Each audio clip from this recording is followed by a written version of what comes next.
ಮನುಷ್ಯನ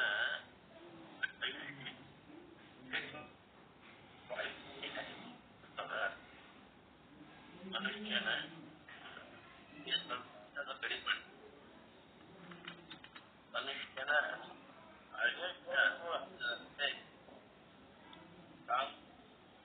ಬೇಗ ಲೋಭದ ಒಂದು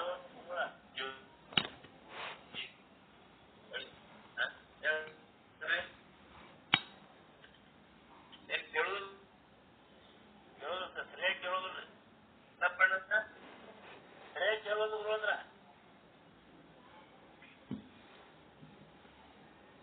ಸರಿಯಾಗಿ ಕೇಳುದಿಲ್ರಿ ಈಗ ಕೇಳಕತ್ತ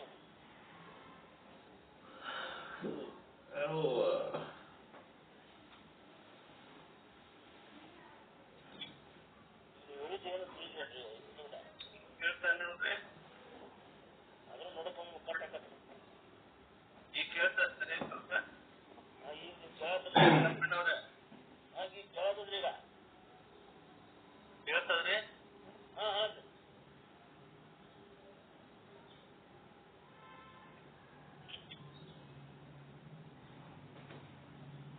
ಮನುಷ್ಯನ ವಯೋಮಾನ ಹೆಂಗ ಹೆಚ್ಚದ ಹಂಗ ಕಾಮಕ್ರೋಧಗಳ ಬಯಕೆ ಮತ್ತು ಕ್ರೋಧ ಇವುಗಳ ಒಂದು ಉದ್ವೇಗ ಕಡಿಮೆ ಆದ್ರೂ ಕೂಡ ಲೋಭದ ಉದ್ವೇಗ ಮತ್ತು ಯಾವತ್ತೂ ಕಡಿಮೆ ಆಗುತ್ತೆ ಅದು ಮತ್ತಷ್ಟು ಹೆಚ್ಚಾಗ್ತಾ ಹೋಗ್ತದೆ ಏನು ಲೋಭದ ಉದ್ವೇಗ ಆಯುಷ್ಯ ಹೆಚ್ಚಾದಂತೆ ಉದ್ವೇಗ ಕೂಡ ಲೋಭ ಹೆಚ್ಚಾಗ್ತಾನೆ ಹೋಗ್ತದೆ ಮತ್ತು ಕಡಿಮೆ ಆಗುತ್ತಿಲ್ಲ ಅಂತಲೇ ಶಂಕರಾಚಾರ್ಯರು ವೃದ್ಧೋಯಾಪಿ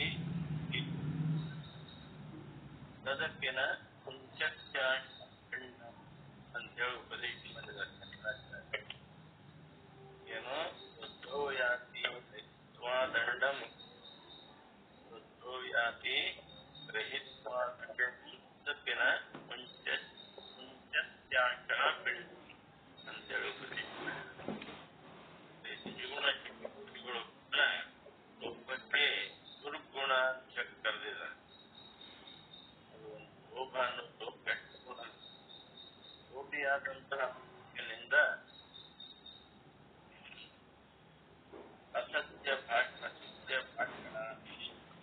ಶೌರ್ಯ ಪರವಂಚನೆ ಅತ್ಯಧಿಕ ಸಂಗ್ರಹ ಮತ್ತು ಕೊಲೆ ಮತ್ತೆ ಇತ್ತೀಚೆಗೆ ರಾಜಕೀಯ ಕ್ಷೇತ್ರಗಳಲ್ಲಿ ವಿಶ್ವವ್ಯಾಪಿ ಖ್ಯಾತಿಯನ್ನು ಪಡೆದುಕೊಂಡ ಈ ಶಸ್ತ್ರ ಹಗರಣ ಮೇವು ಹಗರಣ ಹವಾಲ ಮತ್ತು ಕಡು ಲೋಭದ ವಿರಾಟ್ ರೂಪವನ್ನು ಪ್ರದರ್ಶಿಸ್ತಾ ಇದೆ ಲೋಭದ ಒಂದು ಕಲಯ ರೀತಿಯಾದ ಅನ್ನೋದನ್ನ ಇಲ್ಲಿ ಹೇಳಿಕೊಡ್ತಾರೆ.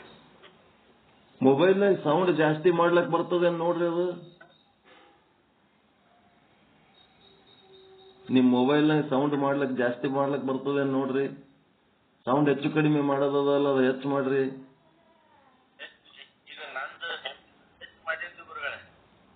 ಏನು ನೀವು ಮಾತಾಡ್ಲಿಕ್ಕೆ ಚಾಲು ಮಾಡಿದ ಕೂಡ್ಲೇನೆ ಸ್ಪಷ್ಟವಾಗಿ ಏನು ಕೇಳ್ಸಂಗೇ ಇಲ್ಲ ಕೇಳಿಸ್ತದೇನ್ರಿ ಅಂತ ಕೇಳ್ತಿರಲ್ಲ ಅದು ಒಂದೇ ಸ್ಪಷ್ಟ ಕೇಳ್ತದ ಆಮೇಲೆ ಓದ್ಲಕ್ಕೆ ಎತ್ತಿದ್ಮೇಲೆ ಆಯ್ತು ಸೌಂಡೇ ಹೋಗ್ಬಿಡ್ತದ ಜೋರರೇ ಓದ್ರಿ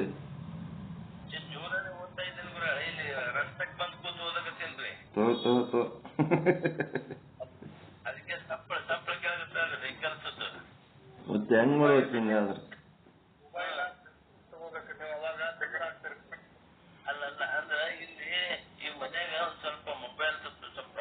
ಮನ್ಯಾಗಲ್ಲ ಎಲ್ಲಾ ಕಡೆ ನಿಮ್ದು ಮೊಬೈಲೇ ಪ್ರಾಬ್ಲಮ್ ಅದ ಅದು ಮೊಬೈಲ್ ಬಿಸಾಕ್ರಿ ಮೊದಲು ಚಲೋ ಮೊಬೈಲ್ ತೋರಿ ಎಂತ ತತ್ವ ಹಿಡ್ಕೊಂಡಿರಿ ಆದ್ರ ನೀವು ಹಿಡಿದ ಮೊಬೈಲ್ ಸರಿಗಿಲ್ಲ ಇನ್ಸ್ಟ್ರೂಮೆಂಟ್ ಸರಿಗಿಲ್ಲ ನಿಮ್ದು ತೆಗಿರದು ಕೊಟ್ಟು ಬಿಡ್ರಿ ಯಾವ್ರ ಹುಡುಗರಿಗೆ ಮನ್ಯಾಗ ಹೆಣ್ಮಕ್ಳಿಗೆ ಅದು ಕೊಟ್ಟು ಚಲೋ ಮೊಬೈಲ್ ತೋರಿ ಚಂದ 5G ಮೊಬೈಲ್ ತಗೋರಿ ಚಂದ ತತ್ವಜ್ಞಾನ ಚಿಂತನೆ ಮಾಡ್ರಿ ಎಷ್ಟು ಸಾರಿ ಹೇಳಿದ್ರು ನಿಮ್ ಸೌಂಡ್ ಪ್ರಾಬ್ಲಮ್ ಏನ್ ಮಾಡ್ಬೇಕು ಹಿಂಗಾದ್ರ ಏನು ಕೇಳಿಸಲ್ದು ಬಹಳ ಕಷ್ಟ ಆಗ್ಲಕತ್ತ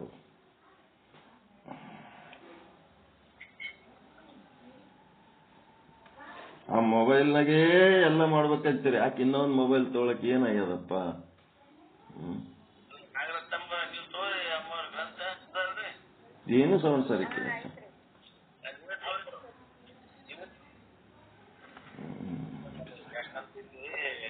ಪಾಲ್ಗೊಂಡೆ ಸ್ವಲ್ಪ ಸರಿ ಆಗ್ತಿತ್ತಲ್ಲ. ಇಲ್ಲ ಇಲ್ಲ, ನಿಮ್ ಆ ಮೊಬೈಲ್ ಇರೋ ತನಕ ನೀವು ಮಾತಾಡ್ಬೇಡ್ರಿ. ಆ ಮೊಬೈಲ್ ತೆಗಿಯ ತನಕ ನೀವು ಮಾತಾಡಿದ್ದು ಏನು ಕೇಳ್ಸಂಗೆ ಇಲ್ಲ. ಬಾಗಲಕೋಟ್ನಾಗೂ ಚಲೋ ಇಲ್ಲ, ಬೆಂಗಳೂರಾಗೂ ಚಲೋ ಇಲ್ಲ. ಆ ಮೊಬೈಲ್ ಮೊದಲು ತೆಗಿರೋದು. ಬೇರೆ ಯಾರ್ದಾರ ಮನೆಯವ್ರದ್ದು ಮೊಬೈಲ್ ತಗೊಂಡ್ ಮಾತಾಡ್ರಿ, ಗೊತ್ತಾಗ್ತದ ನಿಮಗೆ ಡಿಫ್ರೆನ್ಸ್ ಏನಂತ. ಮೊಬೈಲ್ ಸಮಸ್ಯೆ ಈಗ ಮನ್ಯಾಗ ಯಾರ್ದಾರ ಬೇರೆಯವ್ರ ಮೊಬೈಲ್ ಇತ್ತಂದ್ರೆ ಇಟ್ಕೊಂಡು ಮಾತಾಡ್ರಿ. ಆ ಮೊಬೈಲ್ ನಿಂತ ಕ್ಲಿಯರ್ ಕೇಳ್ತದ ಇಲ್ಲ ನೋಡ್ರಿ. ಸಮಸ್ಯೆ ಇರೋದು ಮೊಬೈಲ್ನಾಗ ಅದ, ನಿಮ್ದು ಅಲ್ಲ ಏನಲ್ಲ. ಓಕೆ, ಮುಂದೆ ಯಾರು ಕಂಟಿನ್ಯೂ ಮಾಡ್ತೀರಿ ನೋಡ್ರಿ, ಚಂದ ಕೇಳ್ಸಂಗ.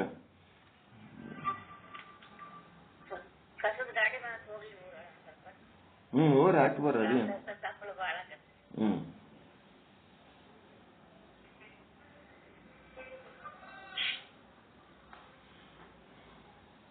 ಹೇಳ್ರಿ, ಏನಾಗಲ್ಲ.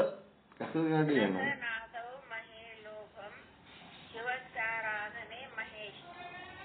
ಆರಾಧನೆಯಲ್ಲಿ ಲೋಭವಿರಬೇಕೇ ವಿನಃ ಧನಾದಿಗಳಲ್ಲಿ ಲೋಭ ಇರಬಾರದು. ಕಾಮ, ಕ್ರೋಧ ಮತ್ತು ಲೋಭಗಳಿಗೆ ನರಕದ ದ್ವಾರಗಳೇ ಅಂತ ಹೇಳಿ ಇವೆಲ್ಲ ಕಾಮ, ಕ್ರೋಧ, ಲೋಭ ಇವೆಂತಾವು. ಇವು ನರಕದ ದ್ವಾರಗಳಂತೇಳಿ ಭಗವದ್ಗೀತೆಯೊಳಗ ಉಪದೇಶ ಮಾಡ್ಯಾರ. ಮನುಷ್ಯನ ವಯೋಮಾನವು ಹೆಚ್ಚಿದಂತೆ ಹೆಂಗ ಮನುಷ್ಯಾಗ ವಯಸ್ಸಾಗತ್ತೆ ಹಂಗ ಕಾಮ, ಕ್ರೋಧಗಳ ಉದ್ವೇಗ ಕಡಿಮೆಯಾದ್ರೂ ಲೋಭದ ಉದ್ವೇಗ ಮಾತ್ರ ಕಡಿಮೆ ಆಗುದಿಲ್ಲ. ವಯಸ್ಸಾದ್ರೆ ಕಾಮ, ಕ್ರೋಧಗಳು ಕಡಿಮೆ ಆಗ್ತವೆ ಹೊರತು ಈ ಲೋಭ ಮಾತ್ರ ಕಡಿಮೆ ಆಗುದಿಲ್ಲ.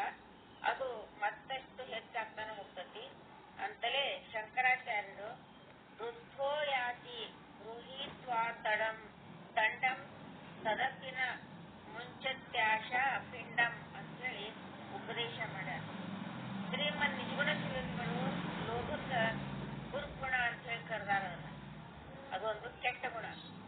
ಲೋಭಿಯಾದ ಮನುಷ್ಯನಿಂದ ಆಸಕ್ತ ಭಾಷಣ, ಚೌರ್ಯ, ಪರವಂಚನೆ, ಅತ್ಯಧಿಕ ಸಂಗ್ರಹ ಮತ್ತು ಕೊಲೆ ಮತ್ತು ಇತ್ತೀಚೆಗೆ ಒಂದು ರಾಜಕೀಯ ಕ್ಷೇತ್ರದೊಳಗ ವಿಶ್ವವ್ಯಾಪಿ ಕುಖ್ಯಾತಿಯನ್ನ ಪಡೆದುಕೊಂಡ ಶಸ್ತ್ರ ಹಗರಣ, ಮೇವು ಹಗರಣ, ಹವಾಲ ಹಗರಣಾದಿಗಳು ಕಡು ಲೋಭದ ಒಂದು ವಿರಾಟ್ ರೂಪವನ್ನ ಅಲ್ಲಿ ತೋರಿಸ್ಕೊಡ್ತಾವು.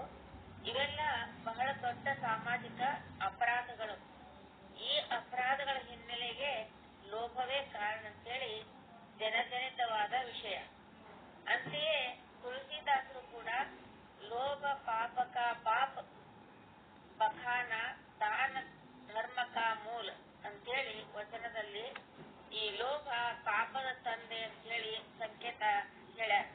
ಹಿಂಗ ಧನದೊಳಗ ಲೋಭ ಉಳ್ಳಂತಹ ಮನುಷ್ಯ ಅನಂತ ಪಾಪ ಕಾರ್ಯಗಳನ್ನ ಎಸಗುವನಾದ್ದರಿಂದ ಲೋಭವನ್ನ ಧನಾದಿಗಳಲ್ಲಿಡದೆ, ಲೋಭವನ್ನ ಧನ ಸಂಪಾದನೆಯಲ್ಲಿ ಇಡದೆ ಶಿವನ ಆರಾಧನೆಯಲ್ಲಿ ಇರಿಸಬೇಕು ಅಂತ ಹೇಳಿ ಈ ಮಾನಸಿಕ ಶೀಲ ಉಪದೇಶ ಮಾಡ್ತದೆ. ಆರಾಧನೆಯಲ್ಲಿ ಲೋಭವಿದ್ದರೆ ಹೆಚ್ಚು ಹೆಚ್ಚು ಶಿವಾರಾಧನೆಯು ಸಂಭವಿಸುವುದು.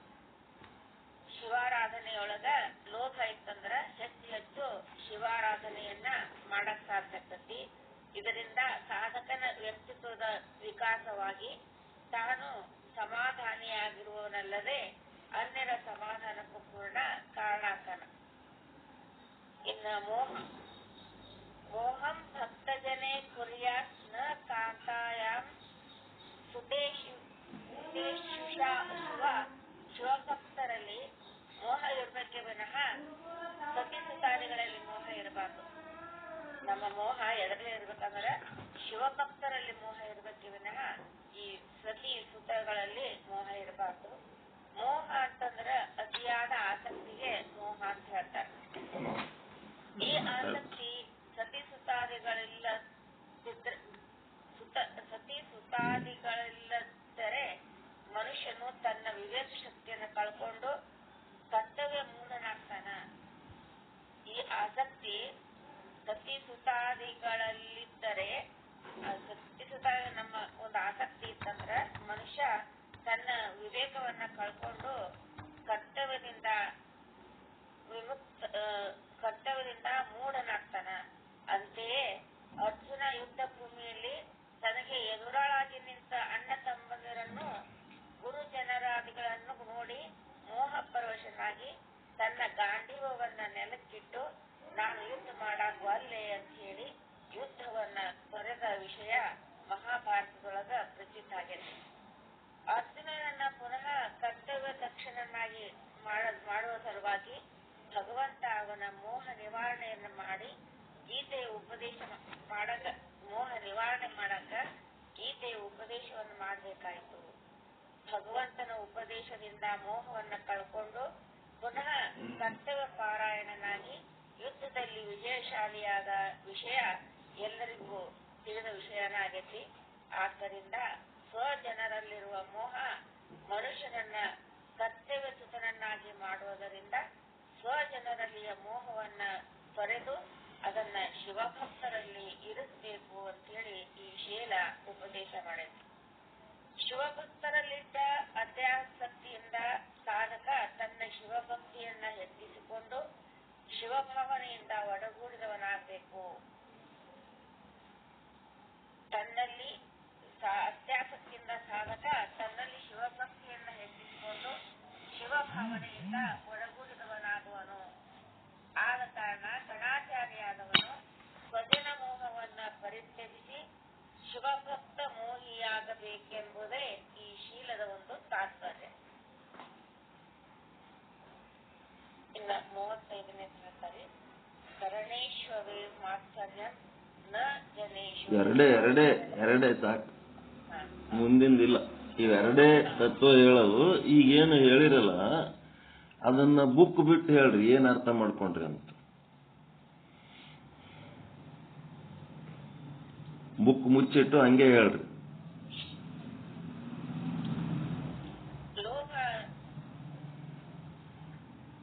ಲೋಭ ನಮ್ಗ ಶಿವನ ಒಂದು ಪೂಜೆಯಲ್ಲಿರ್ಬೇಕು. ನಾವು ಹೆಚ್ಚು ಹೆಚ್ಚು ಶಿವನ ಒಂದು ಆರಾಧನೆ ಮಾಡ್ಬೇಕು ಅನ್ನೋದ್ರೊಳಗ ನಮ್ಮ ಲೋಭ ಭಾವನೆ ಇರಬೇಕು ಹೊತ್ತು ಈ ಧನ ಕನಕಗಳನ್ನ ಸಂಪಾದನೆ ಮಾಡೋದ್ರೊಳಗ ನಮ್ಮ ಒಂದು ಲೋಭ ಇರಬಾರ್ದು. ಇನ್ನ ಬೇಕು ಅನ್ನಂತ ಬುದ್ಧಿನೇ ಲೋಭ. ಆ ಲೋಭ ಏನಾಗಬೇಕು, ಲಾಭನೇ ಇನ್ನ ಬೇಕನ್ನೋದೇ ಲೋಭ ಆಗ್ಬಿಡ್ತದೆ. ಏನ್ ಬೇಕು, ನಿತ್ಯವಾದ ವಸ್ತುಗಳು ಬೇಕು, ಅನಿತ್ಯವಾದ ವಸ್ತುಗಳು ಬೇಡ. ಅನಿತ್ಯವಾದದ್ದವ ಅವು ಬೇಕಾಗಿಲ್ಲ, ನಮ್ಗೆ ನಿತ್ಯವಾದದ್ದು ಬೇಕು. ಅಲ್ಲೇನು ಯಮಧರ್ಮನ ಬಲ್ಲಿ ನಚಿಕೇತ ಹೋದಾಗ ನಚಿಕೇತಕ್ಕೆ ಅವ ಯಮಧರ್ಮ ಏನ್ ಹೇಳ್ತಾನ, ಆತ್ಮಜ್ಞಾನ ಒಂದು ಬಿಟ್ಟು ನೀವು ಉಳಿದದ್ದು ಏನಾರೇ ತಗೋ ಅಂತೇಳಿ ಅವ ಏನೇನೋ ಎಲ್ಲ ಲೌಕಿಕ ಪ್ರಲೋಭನೆಗಳನ್ನು ಮುಂದಿಡ್ತಾನ. ಅಷ್ಟೆಲ್ಲ ಕೊಟ್ರು ಇವೆಲ್ಲ ನಿತ್ಯ ಅದಾವ ಅನಿತ್ಯ ಅದಾವ ಅಂತ ಕೇಳ್ತಾನ ಅವ ನಚಿಕೇತ. ಅವೆಲ್ಲ ಅನಿತ್ಯ ಅದಾವ ಅಂತ ಒಪ್ಕೋತಾನ ನಾವು. ಅನಿತ್ಯ ಇದ್ದದ್ದು ಕೊಟ್ಟಿಗೆ ನನಗೆ ಮೋಸ ಮಾಡ್ಬೇಕಂತಿದೇನು, ನಿತ್ಯವಾದಂಥದ್ದು ನನಗೆ ತತ್ವ ಬೇಕು ಅಂತ ನಾವು. ಇಂಥವೆಲ್ಲ ದೃಷ್ಟಾಂತಗಳು ಬರಬೇಕು, ಬಂದು ಹೇಳ್ಬೇಕು. ಅದು ಹೇಳಿದ್ರೆ ಲೋಭ ಲಾಭ. ಬುಕ್ನಾಗ ಇದ್ದಾಗಟ್ಟೆ ಓದಿದ್ರೆ ಉಪಯೋಗ ಇಲ್ಲ ಅದು. ನೆಕ್ಸ್ಟ್ ಮೋಹ.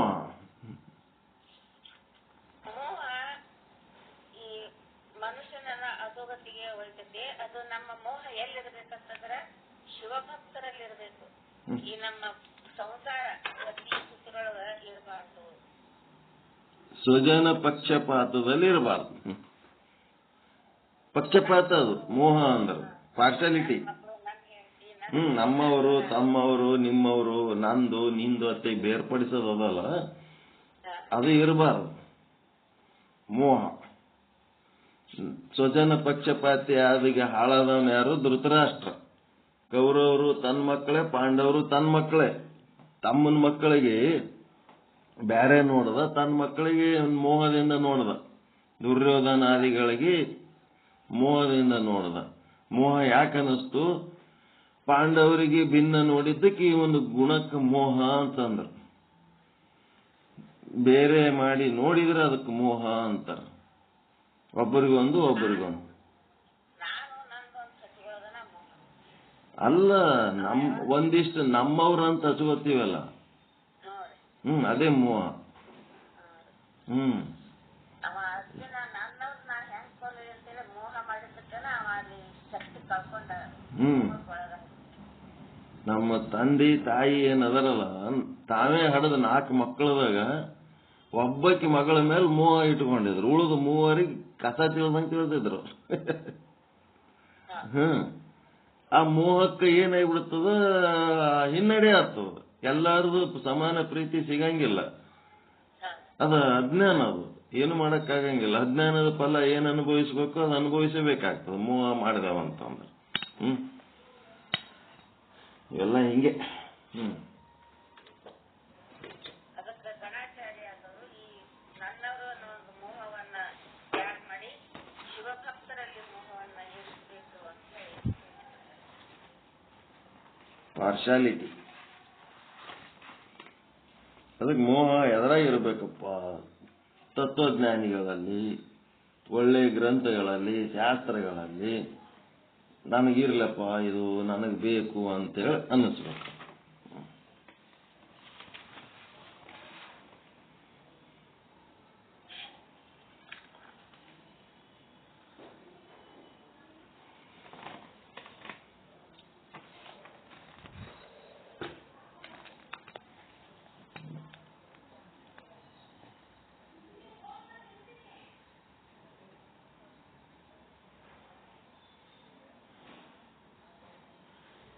ಈ ಲೋಕಕ್ಕೆ ಒಂದು ಉದಾಹರಣೆ ಕಟ್ಟಿ ಹೇಳ್ತೀರಿ ಗುರುಗಳೇ. ಮರುಭೂಮಿ ಒಳಗ ಬರೀ ಒಂದು ಬಾಟ್ಲಿ ನೀರ್ ತಗೊಂಡ್ ಹೋಗ್ತಿರ್ತಾನ. ಅಲ್ಲಿ ಒಂದು ಹೋಗ್ತಾ ಹೋಗ್ತಾ ಒಂದು ಬಂಗಾರದ ಒಂದು ಉಸುಕ ಅಲ್ಲಿ ಕಾಣಿಸ್ತಾವ. ಬಂಗಾರದ ಉಸುಕ ಮರುಭೂಮಿ ಒಳಗೆ ಹೋಗುವಾಗ ಅಲ್ಲಿ ಬಂಗಾರದ ಒಂದು ಉಸುಕ ಕಾಣಿಸ್ತಾವಂಗ. ಅದನ್ನ ತಗೊಂಡ್ ಹೋಗ್ಬೇಕಂತ ಹೇಳಿ ಅಲ್ಲಿ ಕುಡಿಯಾಕ ನೀರೆಲ್ಲ ತುಂಬ್ಕೊಂಡು ಮುಂದ ಅದೆಷ್ಟಿದೆ ಅಷ್ಟು ತುಂಬ್ಕೊಂಡು ಹೋಗ್ಬೇಕಂತಂದ್ರೆ ಅಷ್ಟೊತ್ತಿಗೆ ಅವ್ನು ನೀರಡಿಕೆ ಕತ್ತಿ ಕುಡಿಯಾಕ ನೀರೇ ಇರುದಿಲ್ಲ. ಅಲ್ಲಿ ನೀರಡಿಕೆಯಿಂದ ಅಲ್ಲೇ ಪ್ರಾಣ ತ್ಯಾಗ ಮಾಡ್ತಾನೆ. ಲೋಭ, ಚಿನ್ನದ ಲೋಭದಿಂದ ತನ್ನ ಪ್ರಾಣ ಕೊಟ್ಟ. ಅತಿ ಆಸೆ.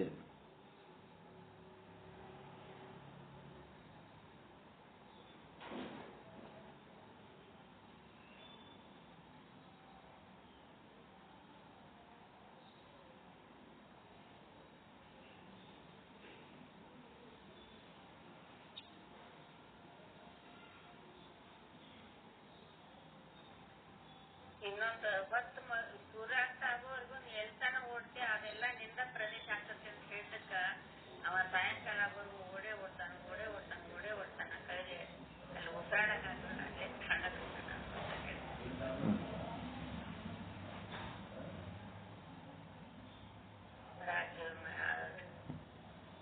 ಧನ ಸಾಧ್ಯದ ವ್ಯಾಮೋಹ.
ನಿನ್ನ ಬಳಿಗೆ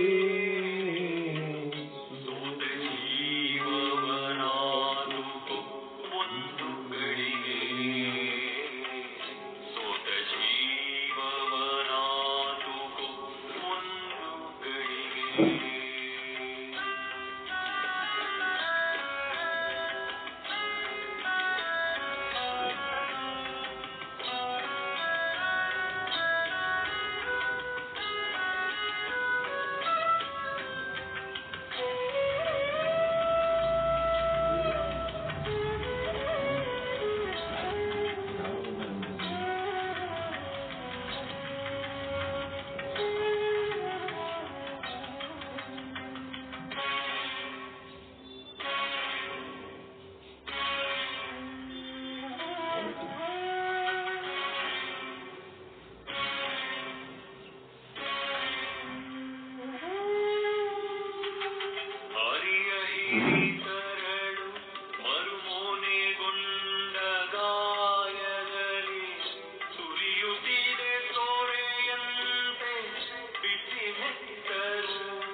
ಹೆಂಗದ್ರಿ ಹಾಡ?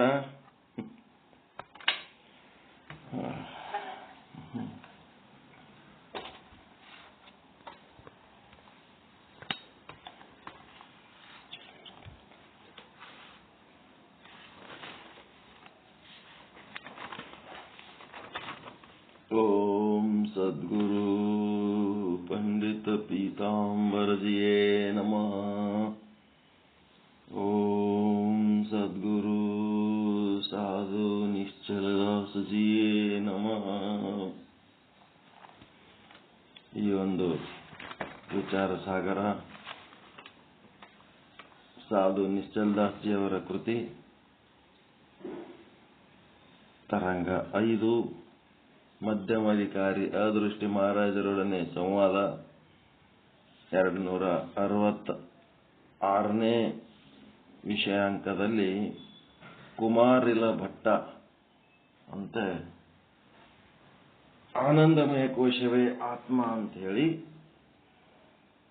ಆ ಕೋಲ್ ಮಿಂಚಿನ ಹಾಗೆ ಆತ್ಮ ಹಿಂಗ ತೋರಿ ಹಿಂಗ ಅಡಗುವುದಲ್ಲ, ಬುದ್ಧಿನೇ ಆತ್ಮ ಅಂಥೇಳಿ ಬೌದ್ಧರು ಪ್ರತಿ ಕ್ಷಣನೂ ಪೂರ್ವದ ವಿಜ್ಞಾನಗಳು ನಾಶ ಆಗಿ ಉತ್ತರೋತ್ತರ ವಿಜ್ಞಾನಗಳು ಸೃಷ್ಟಿಯಾಗ್ತಿರ್ತಾವ ಅನ್ನೋಂಥದನ್ನ ಖಂಡಿಸಿ, ಅದು ಕ್ಷಣಿಕ ಅಲ್ಲ, ಅದು ನಿರಂತರವಾಗಿ ಅದ. ವಿದ್ಯುಲ್ಲತೆಯಂತೆ ಕೋಲ್ಮಿಂಚಿನಂತೆ ಆತ್ಮ ಕ್ಷಣಿಕ ಅಲ್ಲ, ಅದು ನಿರಂತರ ಅದ. ಹೆಂಗದಂದ್ರ ಎತ್ತರಿದ್ದಾಗ ಚೇತನ ಸ್ವರೂಪ ಪ್ರಕಾಶ ಸ್ವರೂಪ, ನಿದ್ದೆ ಎತ್ತಿದಾಗ ಜಡ ಸ್ವರೂಪ ಮತ್ತ ಅಪ್ರಕಾಶ ರೂಪ. ಇದೆಲ್ಲ ದೇಹಕ್ಕೆ ಸಂಬಂಧಪಟ್ಟಂತಾನೆ ಹೇಳ್ತಾರ ಅವರು. ಆತ್ಮದ ಅನುಭವ ಆಗೇ ಇಲ್ಲ ಅವರಿಗೆ. ಆತ್ಮದ ಅನುಭವ ಆಗ್ಲಾರ್ದೆ ಈ ರೀತಿ ಹೇಳಿದರು. ಅದಕ್ಕೆ ಇವು 4 ಶಬ್ದಗಳನ್ನ ತಿಳ್ಕೊಂಡು ಮುಂದೇನ್ ಮಾಡಿದ,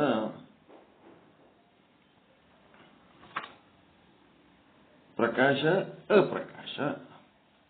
ಈಗ ಮ್ಯಾಲ ನೋಡ್ಲಿಕ್ಕೆ ಹಂಗೆ ಕಾಣ್ತದಲ್ರಿ. ಈಗ ಮಲ್ಕೊಂಡಾಗ ಅಪ್ರಕಾಶ ರೂಪ ಅವನ ಕಣ್ಣಿಗೆ ಹಂಗೆ ಕಂಡದ. ನಿದ್ದೆ ಹತ್ತಿದಾಗ ಅಪ್ರಕಾಶ, ಯಾತರಿದ್ದಾಗ ಪ್ರಕಾಶ ರೂಪ. ನಿದ್ದೆ ಎತ್ತಿದಾಗ ಚೇತನ ರೂಪ, ಇದು ನಿದ್ದೆ ಎತ್ತಿದಾಗ ಜಡ ಸ್ವರೂಪ, ಯಾತರಿದ್ದಾಗ ಚೇತನ ಸ್ವರೂಪ. ಇಷ್ಟೇ ಈ ಕುಮಾರಿಲ ಭಟ್ಟ ಹೇಳ. ಹಿಂಗೆ ಹೇಳಿದ ಮೇಲೆ ಇದನ್ನ ಖಂಡನ ಮಾಡೋದಕ್ಕ ಅವನು ಎರಡು ಹೆಂಗಿರ್ತದ, ಪ್ರಕಾಶ ರೂಪ ಎರಡು ಅಪ್ರಕಾಶ ರೂಪ ಎರಡು ಹೆಂಗಿರ್ತದ ಅಂತ ಅಂದಾಗ, ಒಂದು ಪ್ರಕಾಶ ರೂಪನೇ ಇರ್ತದ, ಒಂದು ಅಪ್ರಕಾಶ ರೂಪನೇ ಇರ್ತದ. ಸೂರ್ಯ ಕತ್ತಲು ರೂಪನು ಅದನ, ಬೆಳಕಿನ ರೂಪನು ಅದನ ಅಂತ ಹೇಳ್ದಂಗ ಆಗ್ತದ. ಅಂದೊತ್ನಾಗ ಅವನೊಂದು ಉದಾಹರಣೆ ಕೊಡ್ತಾನ. ಹೊನ್ನೆ ಹುಳು ಅಂತಂದ್ರ ಮಿಂಚು ಹುಳ. ಮಿಂಚುವಾಗನೂ ಬದುಕಿರ್ತದ, ಮಿಂಚಲಾರದಾಗನೂ ಬದುಕಿರ್ತದ. ಅದು ಇರ್ತದ, ಆದ್ರೆ ಒಮ್ಮೆ ಮಿಂಚುತ್ತದ, ಒಮ್ಮೆ ಮಿಂಚಂಗಿಲ್ಲ ಅಷ್ಟೇ.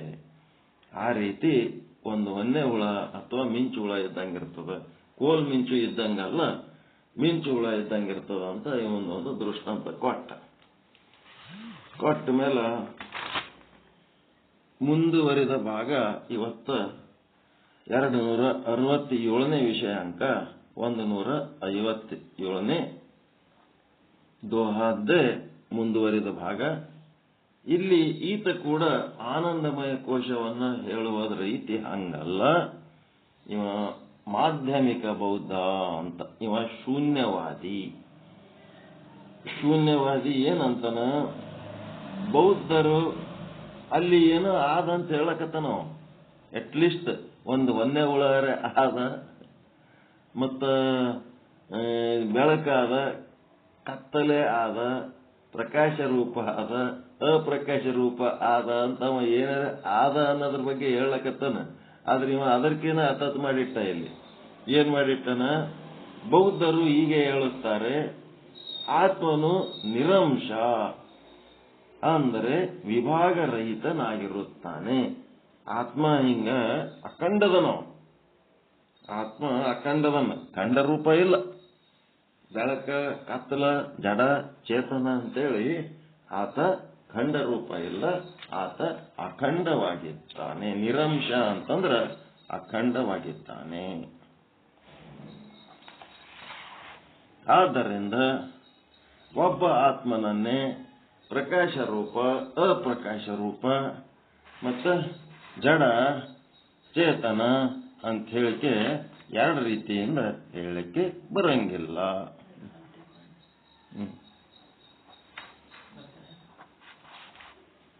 ಇನ್ನೊಂದು 10-15 ನಿಮಿಷ ಅಂತ.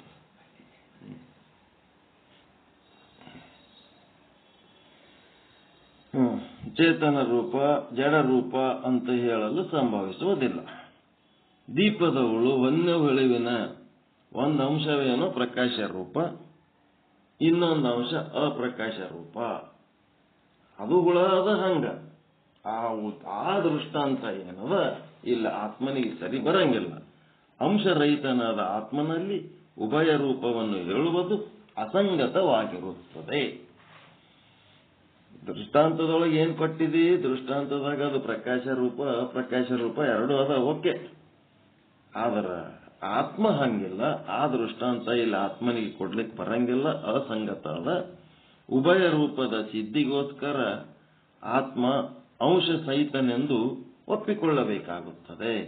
ಅಲ್ಲಿ ಎರಡು ರೂಪಗಳದವ, ಒಂದು ಪ್ರಕಾಶ ರೂಪ, ಒಂದು ಅಪ್ರಕಾಶ ರೂಪ, ಒಂದು ಜಡ ರೂಪ, ಒಂದು ಚೇತನ ರೂಪ ಅಂತೇಳಿ ಅವೆರಡನ್ನ ಸಿದ್ಧಿ ಮಾಡೋದ್ರ ಸಲುವಾಗಿ ಆತ್ಮ ಹಿಂಗ ಅದನಂತೇಳಿ ಒಪ್ಕೋಬೇಕಾಗ್ತದ. ಹಂಗ ಒಪ್ಕೊಳ್ಳೋದು ತಪ್ಪಾಗ್ತದ. ಯಾವ ಅಂಶವುಳ್ಳ ಪದಾರ್ಥಗಳಾದ ಘಟವೇ ಮೊದಲಾದವುಗಳು ಇರುವವು ಅವು ಉತ್ಪತ್ತಿ ನಾಶವುಳ್ಳವು ಆಗಿರುತ್ತವೆ. ಆ ಪ್ರಕಾಶ ಇರ್ಬೋದು ಅಪ್ರಕಾಶ ಇರ್ಬೋದು, ಅವು ಉತ್ಪತ್ತಿ ನಾಶವುಳ್ಳವದವು ಈ ಜಗತ್ತಿನಾಗ.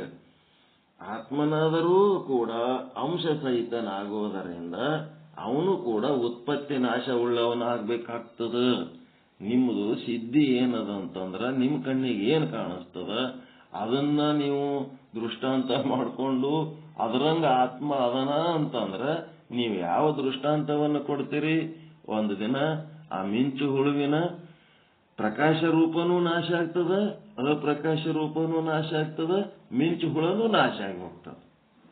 ಹಂಗ ಇಲ್ಲಿ ಆತ್ಮ ಒಮ್ಮೆ ಪ್ರಕಾಶ ರೂಪ ಇದ್ದು ಇನ್ನೊಮ್ಮೆ ಅಪ್ರಕಾಶ ರೂಪ ಇದ್ದು ಮತ್ತೇನಾತನ ಒಂದಿನ ಆತ್ಮನೂ ನಾಶ ಆಗಿ ಹೋಗ್ತಾನ ಅಂತ ಹೇಳ್ದಂಗ ಆಗ್ತದ.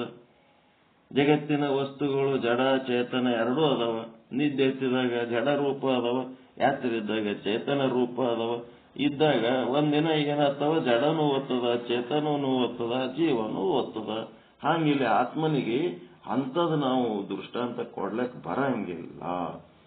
ಆತ್ಮ ಅಂಶ ಸಹಿತ ಅದನ ಅಂತಂದ್ರಿ ಎಲ್ಲಿ ಅಂಶ ಸಹಿತ ಆದ ಅದು ಉತ್ಪತ್ತಿ ನಾಶ ಉಳ್ಳದ್ದು. ಪ್ರಕಾಶ ಅಪ್ರಕಾಶ ಎರಡು. ಇದಕ್ಕೇನಂತಾರ? ದ್ವಂದ್ವ.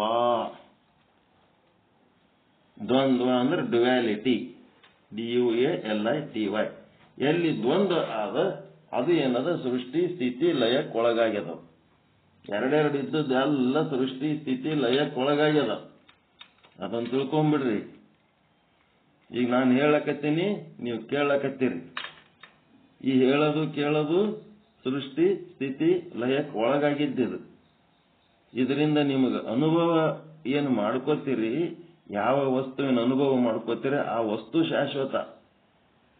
ಆದ್ರ ಹೇಳಿದ್ದು ಕೇಳಿದ್ದು ಎಲ್ಲ ಎಲ್ಲಿ ಉಳಿತದ? ಹೇಳಾಗ ಸೃಷ್ಟಿ, ನೀವು ಮನನ ಮಾಡಿದರೆ ಸ್ಥಿತಿ, ಮಾಡ್ತೀರಿ ಅಂದ್ರೆ ಲಯ. ದ್ವಂದ್ವ, ಹೇಳೋದು ಕೇಳೋದು. ಆತ್ಮ ಅನಾತ್ಮ ಅಂತೇಳಿ ಶಬ್ದ ನೀವು ಬಳಸಿ 1000 ಬುಕ್ ಬರಿಬಹುದು, 1000 ಬುಕ್ ಓದಬಹುದು. ಅದೇನತ್ತು? ಸೃಷ್ಟಿ ಸ್ಥಿತಿ ಲಯಕ್ಕೆ ಒಳಗಾಗಿದ್ದೇ ಅದು. ಆದ್ರ ಆ ವಸ್ತು ಏನದಲ್ಲ ಅದು ಹೆಂಗದ? ಅಖಂಡದ. ಅದು ಸೃಷ್ಟಿ ಸ್ಥಿತಿ ಲಯಕ್ಕೆ ಒಳಗಾಗಿಲ್ಲದು, ಅದು ಅಂಶ ಅಲ್ಲದು. ಯಾವ ರೀತಿ ಘಟಾದಿಗಳು ಉತ್ಪತ್ತಿ ನಾಶಗಳಿಂದ ಕೂಡಿರುತ್ತವೆಯೋ ಅದೇ ರೀತಿ ಆತ್ಮನು ಕೂಡ ನಾಶವುಳ್ಳದ್ದೆಂದು ಅಂಗೀಕರಿಸಬೇಕಾಗುತ್ತದೆ. ಅದಕ್ಕೆ ಇವನೇನ್ ಮಾಡದ? ಯಾವುದು ಉತ್ಪತ್ತಿ ನಾಶವುಳ್ಳದ್ದಾಗಿರುತ್ತದೆಯೋ ಅದು ಉತ್ಪತ್ತಿಗಿಂತ ಪೂರ್ವದಲ್ಲಿ ನಾಶದ ನಂತರದಲ್ಲಿ ಅಸತ್ತಾಗಿರುತ್ತದೆ. ಯಾವುದು ಉತ್ಪತ್ತಿ ನಾಶವುಳ್ಳದ್ದು, ಈಗ ನಮ್ಮ ಶರೀರ ಅದಲ್ಲ, ಇದು ಉತ್ಪತ್ತಿ ನಾಶವುಳ್ಳದ್ದು. ಇದು ಏನದ, ಹುಟ್ಟೋದಕ್ಕಿಂತ ಮೊದಲು ಇಲ್ಲ, ಸತ್ತ ಮೇಲೂ ಇರಂಗಿಲ್ಲ. ಇದು ಸತ್ತ ಅಂದ್ರೆ ಎಲ್ಲ ಕಾಲದಲ್ಲಿ ಇರೋದು, ಆದರೆ ಉತ್ಪತ್ತಿ ನಾಶವುಳ್ಳದು, ಅಂಶ ಸಹಿತವಾಗಿದ್ದು ಅದು ಅಸತ್ತಾಗಿರ್ತದೆ. ಉತ್ಪತ್ತಿಗಿಂತ ಮೊದಲು ಇರಂಗಿಲ್ಲ, ನಾಶದ ನಂತರನೂ ಇರಂಗಿಲ್ಲ. ಯಾವುದು ಆದಿ ಅಂತ್ಯದಲ್ಲಿ ಅಸತ್ತಾಗಿರುತ್ತದೆಯೋ ಅದು ಮಧ್ಯದಲ್ಲಿಯೂ ಕೂಡ ಸತ್ತಾಗಿರುವುದಿಲ್ಲ. ಈಗ ಶರೀರ ಈಗೇನು ಅದಲ್ಲ, ಈಗರ ಎಲ್ಲಿ ಅದ ಸತ್ತದು? ಗಡಿಗೆ ಮೊದಲು ಇದ್ದಿದ್ದಿಲ್ಲ, ತಯಾರಾಗೋದಕ್ಕಿಂತ ಮೊದಲು ಇದ್ದಿದ್ದಿಲ್ಲ. ಅಲ್ಲಿ ಮಣ್ಣೇ ಇತ್ತು. ಮತ್ತು ಗಡಿಗೆ ಒಡೆದು ಹೋದ್ಮೇಲೆ ಪುಡಿ ಪುಡಿಯಾಗಿ ಮಣ್ಣಾಯ್ತಂದ್ರೆ ಅದು ಗಡಿಗೆ ನಾಶ ಆದ್ಮೇಲೂ ಇಲ್ಲ. ಮತ್ತೆ ಈಗ ಗಡಿಗೆ ನಿಮ್ ಕಣ್ಣೆದರದಲ್ಲ, ಅವಾಗರೇ ಅದು ಗಡಿಗೆ ಅದ ಏನದು? ಮಣ್ಣೆ ಅದ. ಅದು ಮೂರು ಕಾಲದಲ್ಲಿ ಮಣ್ಣೆ ಅದ. ತಯಾರಾಗೋದಕ್ಕಿಂತ ಮೊದಲು ಮಣ್ಣೆ, ತಯಾರಾದ್ಮೇಲೂ ಮಣ್ಣೆ, ನಾಶ ಆದ್ಮೇಲೂ ಮಣ್ಣೆ. ಮಣ್ಣಿರೋದೇ ಸತ್ಯ. ಗಡಿಗೆ ತಯಾರಾದಾಗ ಗಡಿಗೆ ಅಂತೇಳಿ ನಾಮರೂಪ ಕೊಡ್ತೀರಿ, ನಾಮರೂಪ ಕೊಟ್ಟಾಗ ಕೂಡ ಅದು ಮಣ್ಣೇ ಅದ. ಹೀಗಾಗಿ ಅದು ಮಧ್ಯದಲ್ಲಿ ಕೂಡ ಅಸತ್ತಾಗಿ ಅದ. ಸತ್ಯವದು ಮಣ್ಣು. ಗಡಿಗೆ ತಯಾರಾಗೋದಕ್ಕಿಂತ ಮೊದಲು ಮಣ್ಣೆ ಸತ್ತು, ಗಡಿಗೆ ತಯಾರಾದಾಗನು ಮಣ್ಣೆ ಸತ್ತು, ಗಡಿಗೆ ನಾಶ ಆದ್ಮೇಲೂ ಮಣ್ಣೆ ಸತ್ತು.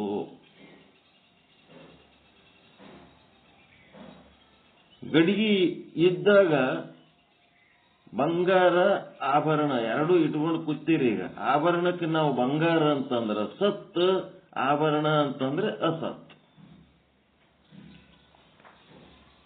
ಹೌದಿಲ್ಲ? ನಾವು ಆಭರಣವನ್ನ ಕುರಿತು ಮಾತನಾಡಿದೇವಂತಂದ್ರೆ ಅದು ಒಂದ್ಸಾರಿ ಒಂದು ಆಭರಣದ ರೂಪ ತಗೋತದೆ, ಇನ್ನೊಂದ್ ಸಾರಿ ಇನ್ನೊಂದು ಆಭರಣ ರೂಪ ತಗೋತದೆ. ಬಂಗಾರಾಗೆ ಇರ್ತದೆ. ಬಂಗಾರ ಮಧ್ಯದಲ್ಲಿನೂ ಸತ್ತೆ, ಆಭರಣ ಆಗೋದಕ್ಕಿಂತ ಮೊದಲು ಸತ್ತೆ, ಆಭರಣದ ನಂತರನೂ ಸತ್ತೆ. ಆಭರಣ ಆದಾಗನು ಬಂಗಾರ ಸತ್ತೆ ಅದ. ಬಂಗಾರ ಏನು ಅಸತ್ತಾಗಿಲ್ಲ, ಆಭರಣ ಅಸತ್ತದಷ್ಟೇ. ಅದಕ್ಕೆ ಏನಂತನ, ಯಾವುದು ಉತ್ಪತ್ತಿ ನಾಶ ಉಳ್ಳದ್ದಾಗಿರುತ್ತದೆಯೋ ಅದು ಉತ್ಪತ್ತಿಗಿಂತ ಪೂರ್ವದಲ್ಲಿ ಮತ್ತು ನಾಶದ ನಂತರದಲ್ಲಿ ಅದು ಅಸತ್ತಾಗಿರುತ್ತದೆ. ಆಭರಣ ಇರ್ಬೋದು, ಘಟ ಇರ್ಬೋದು, ಶರೀರ ಇರ್ಬೋದು, ಎಲ್ಲ ಇವೆ. ಯಾವುದು ಆದಿ ಅಂತ್ಯದಲ್ಲಿ ಅಸತ್ತಾಗಿರುತ್ತದೋ ಅದು ಮಧ್ಯದಲ್ಲಿ ಆದರೂ ಸತ್ತಾಗಿರಲು ಹೇಗೆ ಸಾಧ್ಯ? ಮಧ್ಯದಲ್ಲಿಯೂ ಅಸತ್ತಾಗಿಯೇ ಇರುತ್ತದೆ. ಆದ್ದರಿಂದ ಆತ್ಮ ಏನದನ? ಆತ್ಮ ಏನದನ? ಅಸತ್ತಾಗೇನಂತನೋ. ಅಸತ್ತಾಗಿದ್ದೇವದು ಆಭರಣ. ಆತ್ಮಕ್ಕೆ ಅಸತ್ ಅಂದ್ಬಿಟ್ಟ. ಹೆಂಗದ? ಆಭರಣದ ಸ್ಥಿತಿ ಅಸತ್ತದ, ಆತ್ಮದ ಸ್ಥಿತಿ ಅಲ್ಲ. ಇವನು ಮಾಡೋ ಕೆಲಸ ಎಂತದಂದ್ರೆ ಇಂಥ ಕೆಲಸ. ಆತ್ಮದ ಸ್ಥಿತಿ ಅಸತ್ತಾಗ್ಯದ, ಗಡಿಗೆ ಸ್ಥಿತಿ ಅಸತ್ತಾಗ್ಯದ, ಶರೀರದ ಸ್ಥಿತಿ ಅಸತ್ತಾಗ್ಯದ. ಆ ಶರೀರಕ್ಕೆ ಸಪೋರ್ಟ್ ಆಗಿ ನಿಂತಿದ್ದೇವದು ಆತ್ಮ. ಅವ ಏನಂತಾನ, ಆತ್ಮ ಬಿಸಾಕಿ ಬಿಟ್ಟಾನ. ಬಿಸಾಕಿ ಈ ಒಂದು ಗಡಿಗೆನೇ ಅಸತ್ತಾದದ್ದನ್ನು ಅದಕ್ಕೆ ತತ್ವ ಮಾಡಿಬಿಟ್ಟವ. ಅದಕ್ಕೆ ಅದರಂತೆ ಆತ್ಮನಿಗಿಂತಲೂ ಭಿನ್ನವಾದ ಸಂಪೂರ್ಣ ಪದಾರ್ಥಗಳು ಕೂಡ ಉತ್ಪತ್ತಿ ನಾಶ ಉಳ್ಳವಾಗಿರುತ್ತವೆ, ಅಸತ್ತ ರೂಪವಿರುತ್ತವೆ. ಈ ರೀತಿಯಿಂದ ಆತ್ಮನು ಹಾಗೂ ಅನಾತ್ಮಗಳಾದ ಸಮಗ್ರ ವಸ್ತುಗಳು ಅನಾತ್ಮ ರೂಪವಾಗಿರೋಣದರಿಂದ ಶೂನ್ಯವೇ ಪರಮತತ್ವವಿರುತ್ತದೆ. ನೋಡ್ರಿ, ಈ ಆತ್ಮ ಹಾಗೂ ಅನಾತ್ಮ ಏನದವ ಎಲ್ಲಾನು ಅಲ್ಲಿ ಇದು ಆಭರಣನೇ ಇಲ್ಲ ಅಂತಂದ್ಮೇಲೆ ಬಂಗಾರಕ್ಕೂ ಅವ ಅಸತ್ಯ ಅಂದ್ಬಿಟ್ಟ ನಾವು. ಕನ್ಫ್ಯೂಸ್ ಮಾಡ್ಕೊಳ್ಳೋಣ, ಹೌದಿಲ್ರಿ? ಅದು ಎಲ್ಲಾ ಶಬ್ದಗಳ ಸೇರಿಸಿಬಿಟ್ಟ ಈಗ. ಅದರಂತೆ ಆತ್ಮನಿಗಿಂತಲೂ ಭಿನ್ನವಾದ ಸಂಪೂರ್ಣ ಪದಾರ್ಥಗಳು ಕೂಡ ಉತ್ಪತ್ತಿ ನಾಶವುಳ್ಳವಾಗಿರುತ್ತವೆ, ಆದ್ದರಿಂದ ಅಸತ್ರೂಪವಿರುತ್ತವೆ. ಅದು ಬರೋಬರಿ. ಈ ರೀತಿಯಿಂದ ಆತ್ಮನೂ ಹಾಗೂ ಅನಾತ್ಮಗಳಾದ ಸಮಗ್ರ ವಸ್ತುಗಳು ಅನಾತ್ಮ ರೂಪವಾಗಿರೋದ್ರಿಂದ ಶೂನ್ಯವೇ ಪರಮತತ್ವ ಇರುತ್ತದೆ. ದಾರಿ ತಪ್ಪದಿಲ್ಲ. ಇಲ್ಲಿ ಏನೂ ಇಲ್ಲ ಅನ್ನೋದೇ ಖರೆ ಅಂದವ. ಈಗ ಗಡಿಗೆ ತಯಾರಾಗೋದಕ್ಕಿಂತ ಮೊದಲು ಗಡಿಗೆ ಇದ್ದಿದ್ದಿಲ್ಲ, ಗಡಿಗೆ ತಯಾರಾದಾಗೂ ಅಲ್ಲಿ ಗಡಿಗೆ ಇಲ್ಲ, ಮತ್ತು ಗಡಿಗೆ ನಾಶ ಆದ್ಮೇಲೂ ಅಲ್ಲಿ ಗಡಿಗೆ ಇಲ್ಲ. ಅಲ್ಲಿ ಮಣ್ಣೆ ಏನದ ಸತ್ತದ, ಮಣ್ಣಿನ ಬಿಟ್ಟವ. ಗಡಿಗೆನೇ ಅಸತ್ತೇಳಿ ಅಂದು ಏನ್ ಮಾಡ್ಬಿಟ್ಟ, ಎಲ್ಲಾನು ಅಸತ್ತದ, ಎಲ್ಲಾನು ಶೂನ್ಯ ಆದ ಅಂದ. ಆಭರಣ ಇಲ್ಲ ಅಂತಂದ್ರೆ ಅಲ್ಲಿ ಬಂಗಾರ ಇಲ್ಲ ಅಂತ ಹೇಳಕ್ಕೆ ಬಂಗಾರದ ಕಡೆ ಲಕ್ಷಣ ಇಲ್ಲ, ಅವನಿಗೆ ಬಂಗಾರದ ಅನುಭವ ಇಲ್ಲ.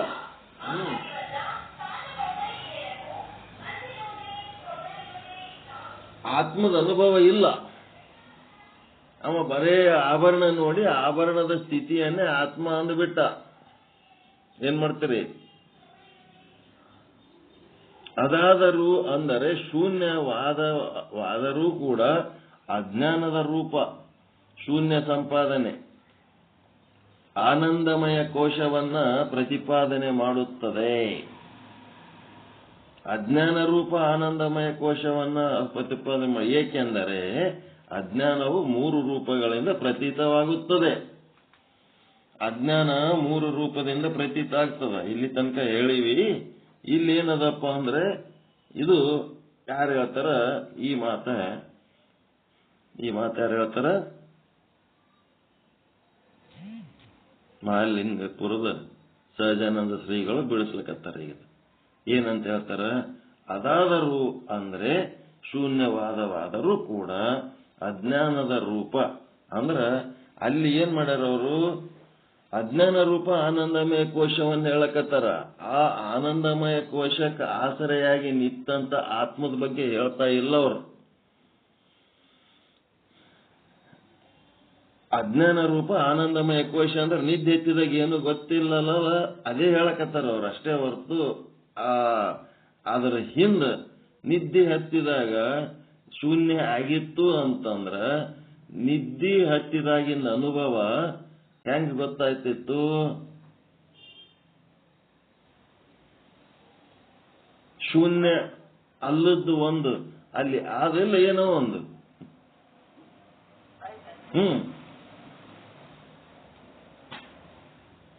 ಎಲ್ಲಾನು ಶೂನ್ಯ ಆಗಿತ್ತು ಅಂತಂದ್ರ ನಿನ್ನೆ ರಾತ್ರಿ ನಿದ್ದೆ ಹೆಂಗಾಯ್ತು ಅಂತ ಹೇಳಕ್ಕೆ ಹೆಂಗ್ ಗೊತ್ತಾಗ್ತಿತ್ತು?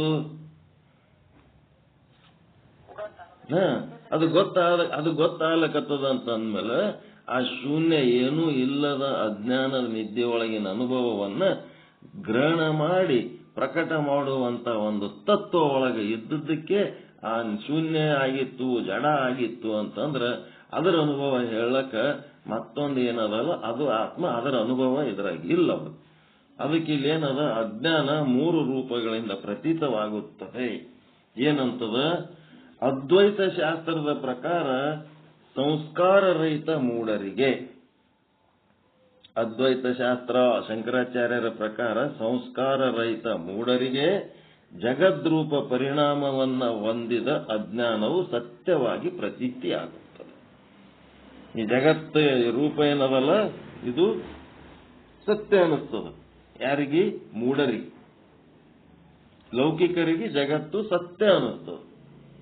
ಇಷ್ಟೇ ಅರ್ಥ ಮಾಡ್ಕೋಬೇಕು. ಜ್ಞಾನಿಗೆ ಜಗತ್ತು ಮಿಥ್ಯೆ ಅನ್ನಿಸ್ತದ, ಲೌಕಿಕರಿಗೆ ಘಟ ಸತ್ಯ ಅನ್ನಿಸ್ತದ. ಜ್ಞಾನಿಗೆ ಮಣ್ಣು ಸತ್ಯ ಅನ್ನಿಸ್ತದ, ಘಟ ಸುಳ್ಳು ಅನ್ನಿಸ್ತದ.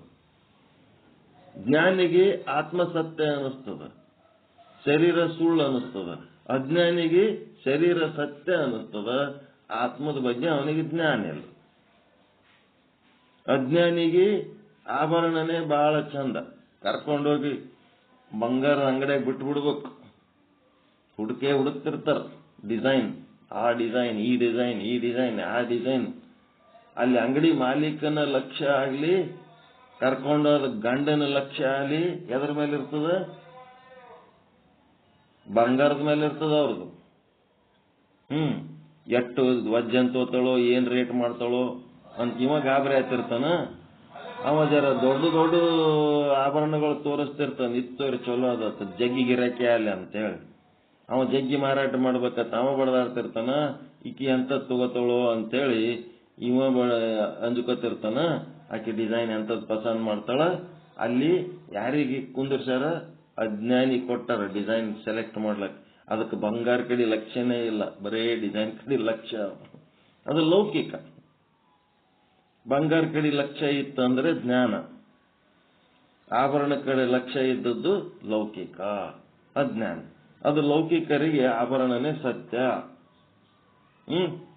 ನೆಕ್ಸ್ಟ್ ಇನ್ನೊಂದು ಅಜ್ಞಾನ ಹೆಂಗದ ಅಂತಂದ್ರ, ಅದ್ವೈತ ಶಾಸ್ತ್ರಕ್ಕನುಸಾರವಾಗಿ ಯುಕ್ತಿಯಿಂದ ನಿಪುಣನಾದ ಪಂಡಿತನಿಗೆ ಸತ್ ಅಸತ್ತಕ್ಕಿಂತಲೂ ವಿಲಕ್ಷಣವಾದ ಅನಿರ್ವಚನೀಯ ರೂಪವಾಗಿ ಅಜ್ಞಾನವು ಅದರ ಕಾರ್ಯವಾದ ಜಗತ್ತು ಪ್ರತೀತಿಯಾಗುತ್ತದೆ. ಅವನಿಗೇನಾಗ್ತದ? ಬಂಗಾರ ಅಂತ ಹೇಳ್ತೆ, ಆಭರಣ ಆಭರಣ ಅಂತ ಹೇಳ್ತೆ, ಬಂಗಾರ. ಹಿಂಗಾಗಿ ಇದೇ ಅನ್ನಂಗಿಲ್ಲ. ಇಲ್ಲೇನದ? ಅನಿರ್ವಚನೀಯ, ಅದ್ರ ಬಗ್ಗೆ ಏನು ಹೇಳಂಗಿಲ್ಲ. ಅವ ಪೂರ ಆ ಕಡೆ ಇಲ್ಲ, ಈ ಕಡೆ ಇಲ್ಲ.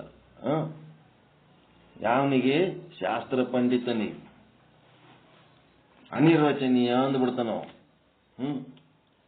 ಆಭರಣನೂ ಸತ್ಯ, ಬಂಗಾರನೂ ಸತ್ಯ. ಮತ್ತ ಅವನಿಗೆ ಏನಾಗ್ತದ? ಪಂಡಿತನಿಗೆ ಎಲ್ಲ ಮಿಥ್ಯೆ ಮಾಡ್ಕೋತಾನೋ. ಆಭರಣನೂ ಮಿಥ್ಯೆ ಮಾಡ್ತಾನ, ಬಂಗಾರನೂ ಮಿಥ್ಯೆ ಮಾಡ್ಕೋತೋಗಿ ಬ್ರಹ್ಮ ಒಂದೇ ಸತ್ಯ ಅಂತ ಹೇಳಿ ಅವನಿಗೆ ಏನೇನೋ ಮಾಡ್ಕೋತ ಹೋಗ್ತಿರ್ತಾನ.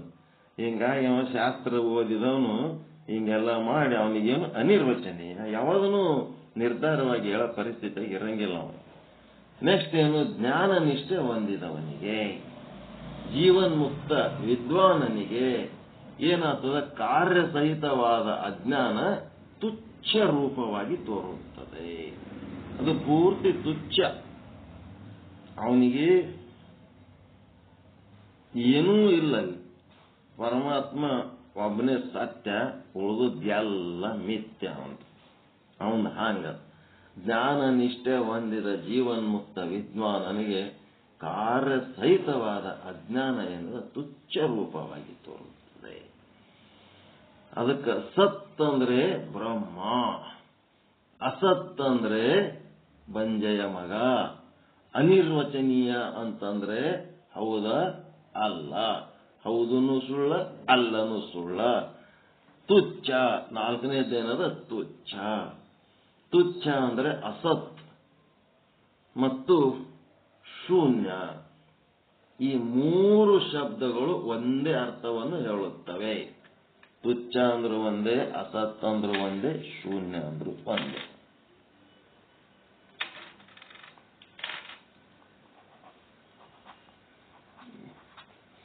ಈ ರೀತಿಯಿಂದ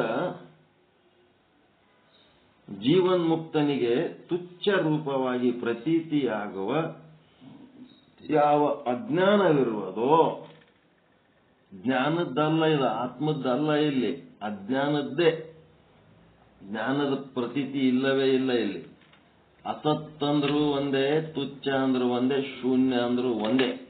ಈ ರೀತಿಯಿಂದ ಜೀವನ್ಮುಕ್ತನಿಗೆ ತುಚ್ಛ ರೂಪವಾಗಿ ಪ್ರತೀತಿಯಾಗುವ ಯಾವ ಅಜ್ಞಾನವಿರುವುದೋ ಅದರಲ್ಲಿ ಮೋಹಿತವಾದ ಶೂನ್ಯವಾದಿಯು ಪರಮ ಪುರುಷಾರ್ಥವನ್ನ ತಿಳಿಯಲಿಲ್ಲ. ಮತ್ತೇನೆಂದರೆ ತುಚ್ಛ ರೂಪವಾದ ಆನಂದಮಯ ಕೋಶವನ್ನೇ ಆತ್ಮ ಎಂದು ಹೇಳುತ್ತಾನೆ. ಅವನಿಗೆ ಆತ್ಮದ ಪರಮ ಪವಿತ್ರವಾದ ಶ್ರೇಷ್ಠವಾದ ಆತ್ಮತತ್ವ ತಿಳಿಲೇ ಇಲ್ಲ. ಆನಂದಮಯ ಕೋಶನೇ ಅವ ಆತ್ಮ ಅಂತ ಅಂದುಬಿಟ್ಟ.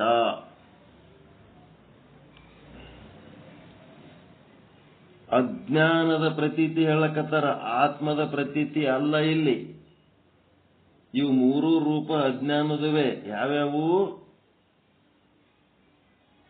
ಅದ್ವೈತ ಶಾಸ್ತ್ರದ ಪ್ರಕಾರ ಆತ್ಮದ ಪ್ರತೀತಿ ಇಲ್ಲ ಇಲ್ಲಿ, ಆತ್ಮದ ಸುದ್ದಿನೇ ಇಲ್ಲ ಇಲ್ಲಿ.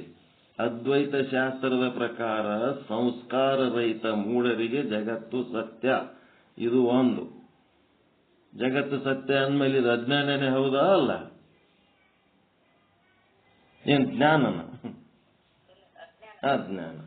ಇನ್ನೇತು ಅದ್ವೈತ ಶಾಸ್ತ್ರಕ್ಕನುಸಾರವಾಗಿ ಯುಕ್ತಿಯಿಂದ ನಿಪುಣನಾದ ಇವ, ಓದ್ಕೊಂಡು ಬರ್ಕೊಂಡು ಶಾಣೆ ಆಗ್ಯಾನ. ಸತ್ತು ಮತ್ತು ಅಸತ್ತಗಿಂತಲೂ ವಿಲಕ್ಷಣವಾದದ್ದು ಏನದ? ಅವನಿಗೆ ಆತ್ಮದ ಬಗ್ಗೆನೂ ಏನಾಗ್ಯದ? ಪರಿಪೂರ್ಣ ಜ್ಞಾನ ಇಲ್ಲ ಶಾಸ್ತ್ರ ಪಂಡಿತನಿಗೆ. ಮತ್ತಿನ್ನೇನಾಗ್ಯದ? ಅನಾತ್ಮ ಅಂತನೂ ಒಪ್ಪುಗೊಳಕ್ ತಯಾರಿಲ್ಲ ಅವ. ಅನಾತ್ಮ ಅನ್ನಂತ ಒಪ್ಪುಗಳ ಪರಿಸ್ಥಿತಿನೂ ಇಲ್ಲ, ಮತ್ತ ಪೂರ್ತಿ ಅವನಿಗೆ ಆತ್ಮದ ಜ್ಞಾನನೂ ಆಗಿಲ್ಲ. ಈಗ ಪೂರ್ತಿ ಆತ್ಮದ ಜ್ಞಾನ ಆಗಿಲ್ಲ ಅಂತಂದ್ರೂ ಅದು ಅಜ್ಞಾನನೇ ಹೌದಾ ಅಲ್ಲ? ಅನಿರ್ವಚನೀಯ ಅಂತಂದ್ರೆ ಏನದು? ಜ್ಞಾನದ ಮಾತಲ್ಲದು. ಇದು ಆತ್ಮ ಅಂತೇಳಿ ನಿರ್ಧಾರವಾಗಿ ಹೇಳಕ್ ಬರ್ಬೇಕವ. ಪ್ರತಿಯೊಂದು ವಸ್ತುವನ್ನು ಆತ್ಮ ಅಂತ ಹೇಳಂತ ನಾಮ ರೂಪಗಳನ್ನೆಲ್ಲ ತ್ಯಾಗ ಮಾಡಿ ಆತ್ಮ ಅಂತೇಳಿ ಹೇಳಂತದ್ದು ಆ ಜ್ಞಾನ ನಿಷ್ಠೆ ಇರಬೇಕು. ಅನಿರ್ವಚನೀಯ ಅಂತಂದ್ರೆ ಇನ್ನ ಪೂರ ಗೊತ್ತಿಲ್ಲ ಅಂತ. ಈಗ ಒಂದು ಪೇಷಂಟ್ಗೆ ಒಯ್ದು ದವಾಖಾನೆಗೆ ಹಾಕಿರಿ, ಅದು ಕೋಮಾ ಸ್ಥಿತಿ ಒಳಗ ಆದ. ಈಗ ಅದು ಸತ್ತದ ಮನಿಗೆ ಒಯ್ಯಿರಿ, ಕೋಮಾ ಇದ್ದವ್ರು ಸತ್ತಂಗೆ ಇರ್ತಾರೆ. ಅದು ಸತ್ತದ ಮನಿಗೆ ಒಯ್ಯಿರಿ ಅಂತ ಹೇಳಿದ್ರೆ ಒಂದು 10 ನಿಮಿಷ ಬಿಟ್ಟು ಹೇಳ್ತೀನಿ ಅಂತ ಹೇಳಿ 10 ನಿಮಿಷ ಬಿಟ್ಟಕ್ಕೆ ಸತ್ತದಂತ ಹೇಳೋದು, ಇನ್ನೊಂದು 10 ನಿಮಿಷ ಬಿಟ್ಟು ಜೀವಂತ ಆದಂತ ಹೇಳೋದು, ಇನ್ನೊಂದು 10 ನಿಮಿಷ ಬಿಟ್ಟು ಸತ್ತದಂತ ಹೇಳೋದು. ಹಿಂಗೆ ಹೇಳಿದ್ರೆ ಅವನಿಗೆ ಡಾಕ್ಟರ್ ಅಂತಾರೆ. ಅವನಿಗೆ ಇಂಥ ಡಾಕ್ಟರ್ಗಳೇ ಕೂಡಿಕೆ ಸತ್ತದಂತ ಹೇಳಿದ್ಮೇಲೆ ಎಷ್ಟೋ ಮಂದಿ ಎದ್ದು ಕೂತಾರೆ ಹೆಣ ಮಣ್ಣು ಮಾಡ್ಲಕ್ಕೆ ಕೊಯ್ಯಾಗ, ನೋಡಿರಿಲ್ಲ? ನಿನ್ನೆ ಮೊನ್ನೆ ಒಬ್ಬ ಎದ್ದು ಕೂತಾನ ದವಾಖಾನೆ ಸತ್ತರಕ್ಕೆ ವೈರತೆ ಹೇಳಾರ ಮನಿ ತರದ್ರಾಗೆ ಎದ್ದು ಕೂತಾನ. ಕಾರಣ ಸತ್ತದ್ದೇ ಗೊತ್ತಾಗಲ್ಲ ಈಗಿನ ಡಾಕ್ಟರ್ಗಳಿಗೆ. ಇಂಥ ಡಾಕ್ಟರ್ಗಳು ತಯಾರಾಗ್ಯಾರ. ಅಯೋಗ್ಯರಿಗೆ ಯೋಗ್ಯ ಮಾಡ್ಲಕ್ ಹೋದ್ರೆ ಹಿಂಗೆ ಆಗದೆ. ಎಲ್ಲ ಹಾಳಾಗಿ ಹೋಗ್ಬಿಟ್ಟದ ಜಗತ್ತು. ಏನಾಯ್ತು? ಅನಿರ್ವಚನೀಯ ಅಂತಂದ್ರ ಸತ್ತದತ್ತು ಹೇಳಕ್ ಬರಲ್ಲ, ಜೀವಂತದತ್ತು ಹೇಳಕ್ ಬರಂಗಿಲ್ಲ ಅಂತಂದ್ರ ಅವನಿಗೆ ಜ್ಞಾನಿ ಅಂತಾರೆ. ಅವನಿಗೆ ಅನಿರ್ವಚನೀಯ ಅನ್ನೋನಿಗೆ. ಅದಕ್ಕೆ ಇದನ್ನು ಅಜ್ಞಾನದ ಇನ್ನೊಂದು ರೀತಿಯ ಶಬ್ದನೇ. ಮುಂದೇನಾಯ್ತು?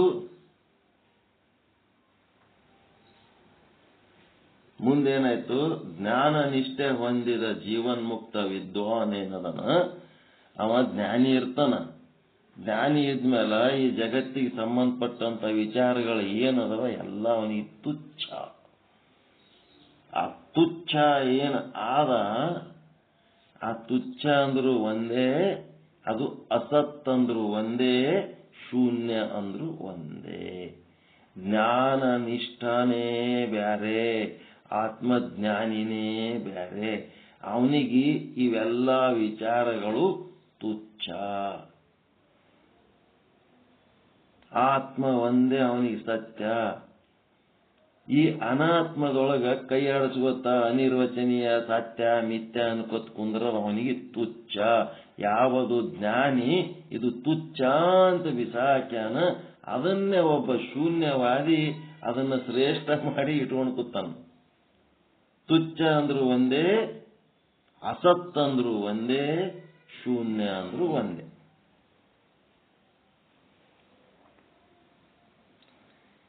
ಹೆಂಗದ ಅಂತಂದ್ರೆ ನೋಡ್ರಿ, ಹೊಲ್ದಾಗ ರಾಶಿ ಮಾಡ್ಕೊಂಡು ಹೋಗ್ಬಿಟ್ಟಿರ್ತಾರ. ಹೊಲ್ದಾಗ ರಾಶಿ ಮಾಡ್ಕೊಂಡು ಹೋಗ್ಬಿಟ್ಟಿರ್ತಾರ. ಅದು ಹೊಲದ ಮಾಲಕರು ರಾಶಿ ಮಾಡ್ಕೊಂಡು ಹೋಗ್ಬಿಟ್ಟಿರ್ತಾರ. ಆದ್ಮೇಲೆ ಅಲ್ಲಿ ಹಕ್ಕಲಾಯವ್ರತ್ ಬಂದಿರ್ತಾರೆ. ಗೊತ್ತದ ನಿಮಗ? ಗೊತ್ತದೇನದು? ಶೇಂಗಾ ರಾಶಿ ಮಾಡೋರು ಶೇಂಗಾ ತಗೊಂಡು ಹೋಗ್ಬಿಟ್ಟಿರ್ತಾರೆ. ಮತ್ತು ಒಳ್ಳೆ ಆ ಓನರ್ ಆ ಕಸದಾಗ ಹುಡುಕ್ಲಕ್ ಹೋಗಂಗಿಲ್ಲ ಅವ. ಅದ್ರೊಳಗೆ ಶೇಂಗಾದ ಕಾಳು ಉಳಿದು ಆರಿಸ್ಲಕ್ ಒಬ್ಬ ಬಂದಿರ್ತಾರೆ. ಅದ್ರೊಳಗೆ ಧಾನ್ಯಗಳು ಉಳಿದು ಆರಿಸ್ಕೊಳಕ್ ಹಕ್ಕಲಾಯವ್ರು ಅಂತಾರೆ. ಕೇಳಿರ ಇಲ್ಲ?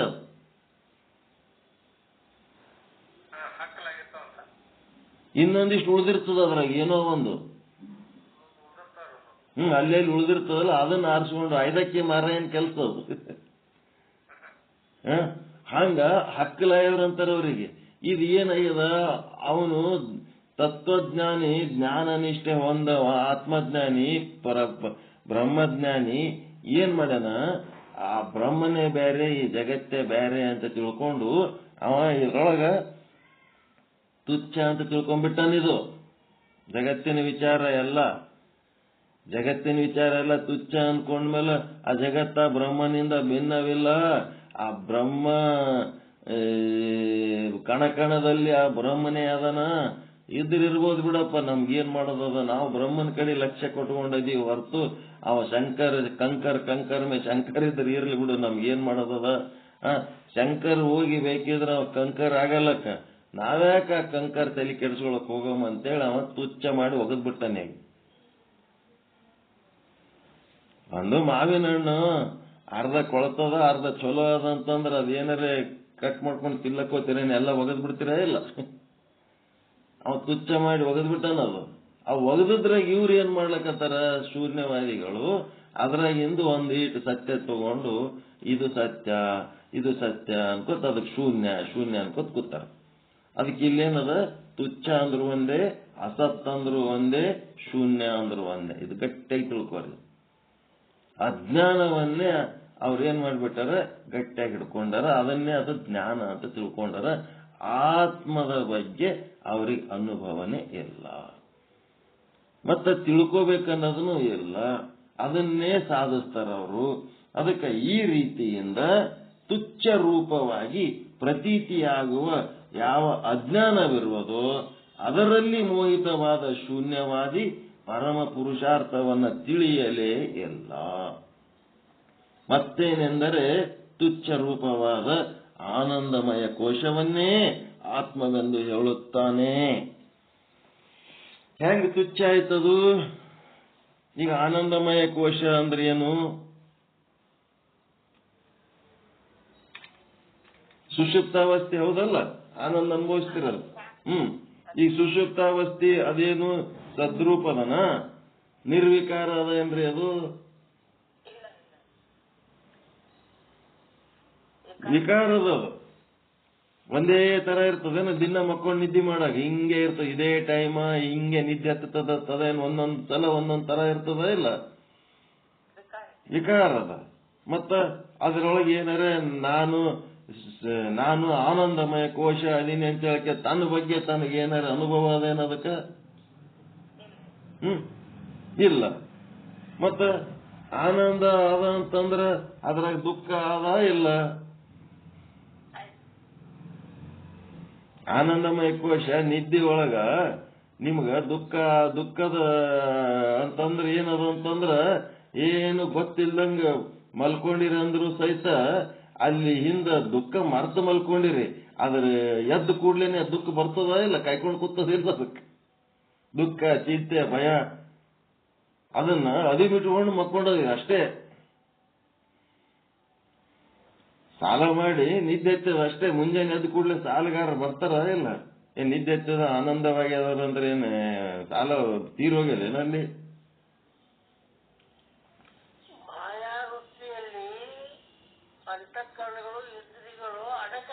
ಅಡಕಾಗ್ಯಾವ ಅಷ್ಟೇ. ಮಾಯಾ ವೃತ್ತಿಯಲ್ಲಿ ಅವರು ಒಂದೇ ತಾನಿದ್ರು ಸಹಿತ ಮಾಯಾ ವೃತ್ತಿ ಬಳಸಿಕೊಂಡು ಆನಂದ ಪಡಕತ್ತೇನಲ್ಲವ. ಮಾಯಾ ವೃತ್ತಿ ಇರುವುದರಿಂದ ಎಷ್ಟಕ್ಕೆ ಬಂದ್ಕೊಳ್ಳಿ ನನಗೆ ಆನಂದವಾಗಿ ಆನಂದ ಆತು ಅಂತ ಹೇಳ್ತಾನೆ ಅಷ್ಟೇ. ಏನೇನ್ ಸಮಸ್ಯೆ ಎಲ್ಲ ಅದಾವ. ಮತ್ತದು ನಿತ್ಯ ರೂಪನೂ ಇಲ್ಲದು. ಸುಷುಪ್ತಾವಸ್ಥೆ ಏನದ ಆನಂದಮಯ ಕೋಶ ಪರ್ಮನೆಂಟ್ ನಿದ್ದೆನೂ ಅಲ್ಲ, ಅದು ಟೆಂಪರರಿ ಅದವು. ಮತ್ತೆ ಪರಿಪೂರ್ಣನೂ ಅಲ್ಲ ಅದು. ಹೀಗಾಗಿ ಅದು ತುಚ್ಛ ರೂಪವಾದದ್ದು ಅಸತ್ತು ಮತ್ತು ಶೂನ್ಯ ಏನದಲ್ಲ, ಈ ಶೂನ್ಯವಾದಿ ಅದನ್ನೇ ಆತ್ಮ ಅಂತ ಹೇಳಕತ್ತಾನ. ಅದಕ್ಕೆ ಚಿತ್ರದೀಪದ 26ನೇ ಶ್ಲೋಕ ಮತ್ತದೇ ಕಥೆ ಇರ್ತದೆ.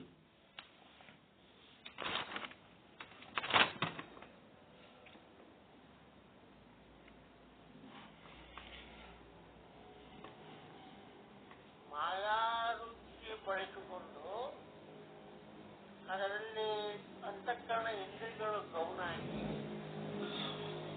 ಮಾಯಾವೃತ್ತಿ ಇಲ್ಲ ಅಂದರೆ ಅವನಿಗೆ ಹೊರಗೆ ಬಂದು ಹೇಳಕ್ಕ ಆಗುದಿಲ್ಲ. ಶುದ್ಧ ಅರಿವು ತಾನು ಇದ್ದಾಗ ಇದಕ್ಕೊಂದು ಬಳಕೆಯಲ್ಲ ಮಾಯಾವೃತ್ತಿ. ಅಲ್ಲಿ ಅಂತಃಕರಣಗಳು ಇಂದ್ರಿಯಗಳು ಗೌಣ ಆಗಿದಾವು. ಗೌಣ ಆಗ್ಯಾವು ಅಂತಂದ್ರೆ ಯಾತ್ರ ತಕ್ಷಣ ನಾನು ಅಂತ ಯಾವಾಗ ಬಂತು ಅವಾಗ ಹಾಗಿದೆ ಹೀಗಿದೆ ಅಂತ ಹೇಳ್ತಾನ ಅಷ್ಟೇ. ಅದಕ್ಕೆ ಅರಿವಿನಲ್ಲಿ ಏನೂ ಇಲ್ಲವೇ ಇಲ್ಲ, ಮಾಯಾ ವೃತ್ತಿನೂ ಇಲ್ಲ. ಮಾಯಾ ವೃತ್ತಿ ಇದ್ದಕ್ಕ ಅದು ಸುಳ್ಳು, ಅದು ಆನಂದ ಅಲ್ಲ. ಯಾಕೆ ವೃತ್ತಿ ಹೇಳೋದು, ವೃತ್ತಿ ಹೊರಗೆ ಬಂದ ಕೂಡ ಹೇಳ್ತಾವಲ್ಲ, ಅದು ಹೆಂಗ ಆನಂದ ಕಟ್ಟಿ ಅದಲ್ಲ ಆಗಲ್ಲ.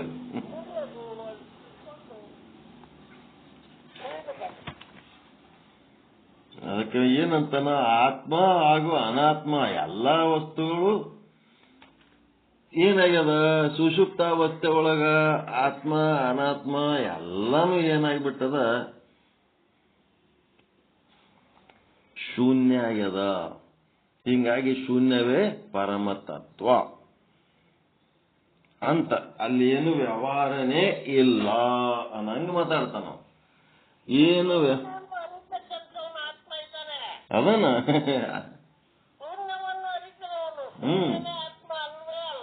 ಅದು ಅವನಿಗೆ ಅರ್ಥ ಆಗಿಲ್ಲಲ್ಲ, ಈ ಇವನಿಗೆ ಬೌದ್ಧನಿಗೆ ಮಾಧ್ಯಮಿಕ ಬೌದ್ಧನಿಗೆ ಅದು ಅರ್ಥ ಆಗಿಲ್ಲ. ನಿದ್ದೆ ಹತ್ತಿದಾಗ ಮತ್ತ ರಕ್ತ ಪರಿಚಲನ ನಡೆದದ, ಉಸಿರಾಟ ನಡೆದದ, ಎಲ್ಲಾನು ಶರೀರದ ಕ್ರಿಯೆಗಳು ನಡೆದವ. ಅಂತಃಕರಣ ಇಂದ್ರಿಯಗಳ ಕೆಲಸ ನಿಂತದ ಅಷ್ಟೇ, ಉಳಿದದೆಲ್ಲ ನಡೆದದ. ಅದು ಒಳಗೆ ಆತ್ಮ ಇದ್ರೆ ನಡೀತದ. ಏನ್ ಸುಷುಪ್ತಾವಸ್ಥೆ ನಿದ್ದೆ ಹತ್ತ ಅಂತಃಕರಣಗಳು ಜೀವನದಲ್ಲಿ ಕೆಲಸ, ದೇಹದಲ್ಲಿ ಕೆಲಸ ಮಾಡಿ ಮಾಡಿ ಮೂರ್ಛಾವಸ್ಥೆಗೆ ಹೋದಾಗ, ಮೂರ್ಛಾವಸ್ಥೆಯಲ್ಲಿ ಅವು ತಮ್ಮ ಕಾರ್ಯವನ್ನು ಅಲ್ಲಿ ಹೋದಾಗ ಅಲ್ಲಿ ಏನಾಗತ್ತೆ, ಮೂರ್ಛೆ ಆಗ್ತಾನ.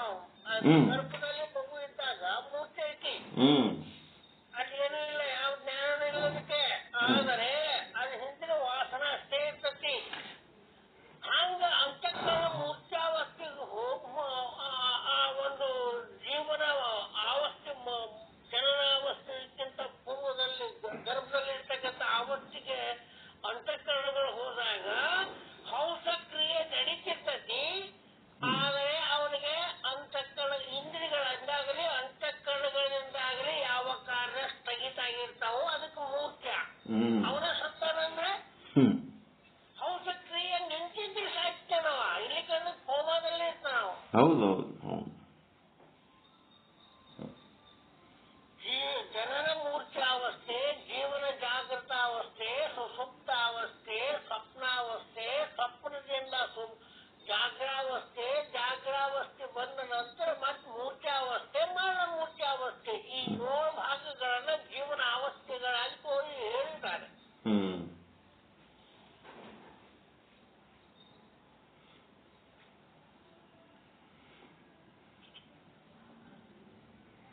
ಆ ಸುಷುಪ್ತಾವಸ್ಥೆಯನ್ನ, ಶೂನ್ಯವನ್ನ ಅರಿಯುವ ಒಂದು ಆತ್ಮ ಅಲ್ಲಿ ಆದ ಅಂತ ಅನ್ನುವ ಅನುಭವ ಆ ಮಾಧ್ಯಮಿಕ ಬೌದ್ಧನಿಗಿಲ್ಲ. ಆ ಶೂನ್ಯ ಸುಷುಪ್ತಾವಸ್ಥೆ ತುಚ್ಛ ಅಸತ್ತು ಏನ್ ಆದ ಅದನ್ನೇ ಅವನು ಆತ್ಮ ಅನ್ಲಕತ್ತಾನಷ್ಟೆ. ಶೂನ್ಯಕ್ಕೆ ಆತ್ಮ ಅನ್ಲಕತ್ತಾನ. ಸರಳ ಭಾಷೆಯಲ್ಲಿ ತಿಳ್ಕೊಬೇಕಂತಂದ್ರ ಯಾವುದು ಸುಷುಪ್ತಾವಸ್ಥೆ ಅದ, ಅಲ್ಲೇನು ಆನಂದ ಅದ, ಅದನ್ನೇ ಅವ ಆತ್ಮ ಅನ್ಕೋತ ಕೂತ್ಬಿಟ್ಟಾನ. ಅಷ್ಟೇ. ಇಷ್ಟೇ ಇರೋದು. ಮಾಯಾವೃತ್ತಿ ಇದೆ.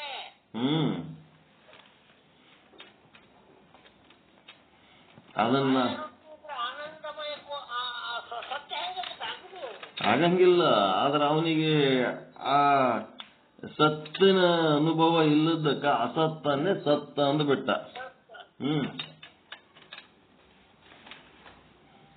ಅದೇ ಮೊನ್ನೆ ಒಂದ್ ಕಡೆ 200-300 ವಿದ್ಯಾರ್ಥಿಗಳ ಕೂತಾರ, ಕಾಲೇಜ್ ವಿದ್ಯಾರ್ಥಿಗಳ. ಅಲ್ಲಿ ಒಬ್ಬನಿಗೆ ಇಂಥ ಬೌದ್ಧನಿಗೆ ಕರ್ಕೊಂಡ್ ಬಂದ್ಬಿಟ್ಟಾರ. ಅವನಿದ್ರ ಜಗತ್ತಿನಾಗ ಶಾಶ್ವತವಾದ ವಸ್ತು ಏನು ಅಂತ ಕೇಳಿದಾಗ ಏನ್ ಹೇಳ್ದ, ನಿರಂತರವಾದ ಪರಿವರ್ತನೆನೇ ಶಾಶ್ವತ. ಪರಿವರ್ತನೆ ಹೆಂಗ್ ಶಾಶ್ವತ ಆಗ್ತದ? ಪರಿವರ್ತನೆ ಆಗುವ ವಸ್ತುವಿಗೆ ಒಂದು ಪರಿವರ್ತನೆ ಆಗ್ಲಾರ್ದಂತ ಒಂದು ವಸ್ತು ಆಧಾರದ. ಅದಕ್ಕೆ ಪರಿವರ್ತನೆ ಆಗ್ಲಾರ್ದಂತ ವಸ್ತುವಿನೊಳಗೆ ಪರಿವರ್ತನೆ ಆಗುವ ವಸ್ತು ಪರಿವರ್ತನೆ ಆಗ್ತಿರ್ತದ. ಆ ಪರಿವರ್ತನೆ ಆಗೋ ವಸ್ತುನೇ ಶಾಶ್ವತ ಅಂತೇಳಿ, ಪರಿವರ್ತನೆನೇ ಶಾಶ್ವತ ಅಂತೇಳಿ. ಈ ರೀತಿ ಸರಿಯಾಗಿ ತಿಳ್ಕೊಳ್ಳಾರ್ದೆ ಈ ದಾರಿ ತಪ್ಪಿಸೋ ಕೆಲಸಗಳು ನಡೆದವು ಇವೆಲ್ಲ. ಈ ಬೌದ್ಧ ಮತದೊಳಗ ಆತ್ಮತತ್ವ ಒಪ್ಪಂಗಿಲ್ಲ ಅಂತಂದ್ರ ಆತ್ಮದ ಅನುಭವ ಇಲ್ಲ ಅವ್ರಿಗೆ. ಈಗ ಬಂಡಿಗಾಲಿ ತಿರುಗ್ತದಂದ್ರ ಬಂಡಿಗಾಲಿ ತಿರುಗದೇ ಅವರಿಗೆ ಸತ್ಯ ಅಂತ.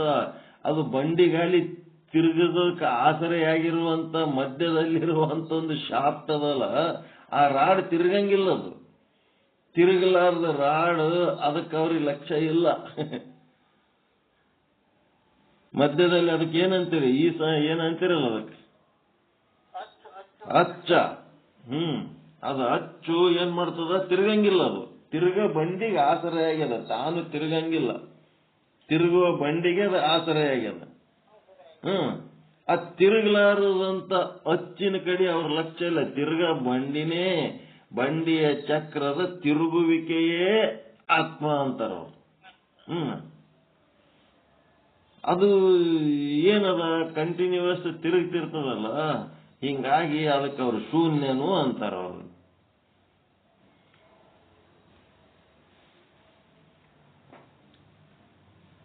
ಒಂದೇ ಕಡೆ ಇರಂಗಿಲ್ಲಲ್ಲ, ಹಂಗೆ ತಿರುಗ್ಕೊತಿರ್ತದಲ್ಲ, ಅದಕ್ಕೆ ಅದು ಶೂನ್ಯ.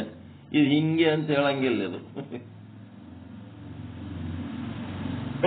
ಹಿಂಗೆಲ್ಲ ಆಗಿ ಅಜ್ಞಾನದ ಅವಸ್ಥೆ ಅನಾತ್ಮ ಏನ್ ಆದ, ಆ ಒಂದು ಅನಾತ್ಮದ ಅವಸ್ಥೆನೆ ಆತ್ಮ ಅಂತ, ಶೂನ್ಯ ಅಂತ ಅವ್ರದ್ದು ಒಂದು ವಿಚಾರ. ಅಲ್ಲಿ ಆ ಒಂದು ಏನಂತಾರವರು, ನಿದ್ದೆ ಹತ್ತೋದಕ್ಕಿಂತ ಮೊದಲನು, ನಿದ್ದೆ ಆಗಿ ಎದ್ದ ಮೇಲೂ ಅದು ಅಜ್ಞಾನದ ಆನಂದ ಏನು ಆದ, ಅದೇ ಅವರಿಗೆ ಆತ್ಮ.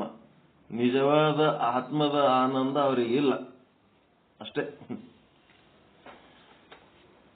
ಅದೇ ಅವರ ಮಜಾ. ಇದನ್ನೇ ನಾಳೆ ಇನ್ನೊಂದ್ಸಾರಿ ವಿಚಾರ ಮಾಡೋಣ. ಮತ್ತೆ ಏನೇನು ಬರ್ತದ ನೋಡೋಣ. ನೋಡಿ ಮತ್ತೆ ಇನ್ನೊಂದು ರೀತಿ ಹೇಳ್ತಾನೆ. ಇಲ್ಲೇನದಂದ್ರೆ ಅಜ್ಞಾನವನ್ನೇ ಆತ್ಮ ಅಂತ ಹೇಳೋದು, ಸುಷುಪ್ತಾವಸ್ಥೆನೇ ಆತ್ಮ ಅಂತ ಹೇಳೋದು, ಆನಂದಮಯ ಕೋಶನೇ ಆತ್ಮ ಅಂತ ಹೇಳೋದು. ಯಾಕಂದ್ರೆ ಅವ್ರಿಗೆ ಆತ್ಮದ ಅನುಭವ ಇಲ್ಲ. ಮತ್ತ ಅವ್ರಿಗೆ ಏನು ತಿಳಿದದ ಬಾರದಿಟ್ಟು ಹೋಗ್ಯಾರ. ಮುಂದಿನವರಾದ್ರೂ ಅದನ್ನ ಬೆಳೆಸದ್ ಬಿಟ್ಟು ಅವ್ರೇನ್ ಹೇಳ್ಯಾರ ಅದನ್ನೇ ಗಟ್ಟಿಯಾಗಿ ಹಿಡ್ಕೊಂಡು ಅದನ್ನೇ ಪ್ರತಿಪಾದನೆ ಮಾಡ್ಕೊತ ಕೂತಾರಲ್ಲ. ಮತ್ತ ಇವೆಲ್ಲ ಒಂಥರ ಮುಗ್ಲತ್ತನ ಅನಿಸ್ತವ ನಮಗೆ. ತಿಳ್ಕೊಬೇಕು, ಮುಂದಿಂದ ಏನನ್ನೋದು ತಿಳ್ಕೊಬೇಕು. ತಿಳ್ಕೊಳಕ್ ತಯಾರಿಲ್ಲ. ನಮ್ಮ ಗುರುಗಳು ಹಿಂಗೆ ಹೇಳ್ಯಾರ, ನಮ್ಮ ಗುರು ಅವ್ರ ಕಾಲಕ್ಕೆ ಏನ್ ಸತ್ಯ ಅಂತಂದ್ರೆ ಅವ್ರು ಹೇಳಿ ಹೋಗಿರ್ತಾರೆ. ಮುಂದಿನವ್ರು ಅದನ್ನ ಅರ್ಥ ಮಾಡ್ಕೊಳಕ್ ಬೇಕಲ್ಲ. ಒಂದು ಶುದ್ಧ ಬ್ರಹ್ಮಣ್ಣ ಒಂದು ಬಿಟ್ಟು ಯಾವುದು ಸತ್ತು ಅಲ್ಲ. ಉಳಿದದ್ದೆಲ್ಲ ತುಚ್ಛ, ಉಳಿದದ್ದೆಲ್ಲ ಶೂನ್ಯ. ಶುದ್ಧ ಬ್ರಹ್ಮನ್ ಒಂದು ಬಿಟ್ಟು ಉಳಿದದ್ದೆಲ್ಲ ಶೂನ್ಯ. ಅಜ್ಞಾನ ಅಂದ್ರ ಅಷ್ಟ, ಮಿಥ್ಯ ಅಂದ್ರ ಅಷ್ಟ, ಉಷ್ಟು ಅಂತ ಒಂದ್ರಾಗ ಬಂತು. ಒಂದೇ ಅದು ಅದೇ ರೀ, ಪೂರ್ತಿ ಪರಿಪೂರ್ಣ ಅಲ್ಲ. ಅದು ಪೂರ್ತಿ ಶಾಸ್ತ್ರ ಪಂಡಿತನಿಗೆ ಸ್ವಚ್ಛ ಜ್ಞಾನ ಇರಂಗಿಲ್ಲ. ಅವ ಪುಸ್ತಕನಾಗ ಓದಿರ್ತಾನ, ಅನುಭವ ಆಗಿರಂಗಿಲ್ಲ. ಶಾಸ್ತ್ರದ ಪ್ರಕಾರ ಸತ್ಯ ಅಂತಿರ್ತಾನ, ಒಳಗೊಳಗೆ ಅವನಿಗೆ ಅನುಭವ ಇಲ್ಲದಕ್ಕ ಅವ ಅನಿರ್ವಚನೆಯಾಗಿ ಕೂತ್ಬಿಟ್ಟಿರ್ತಾನ. ಎರಡು ಕಡೆಗಿಲ್ಲ ಅವನು. ಅಜ್ಞಾನವೂ ಗೊತ್ತಿಲ್ಲ, ಜ್ಞಾನವೂ ಗೊತ್ತಿಲ್ಲ. ಎರಡು ಗೊತ್ತಿಲ್ಲ. ಹೌದು, ಅದೇ ಸಮಸ್ಯೆ ಅದ ಅವನು. ಅದಕ್ಕೆ ಅನಿರ್ವಚನೀಯಾಗೇನ. ಕೋಮಾವಸ್ಥೆ ಅಂತ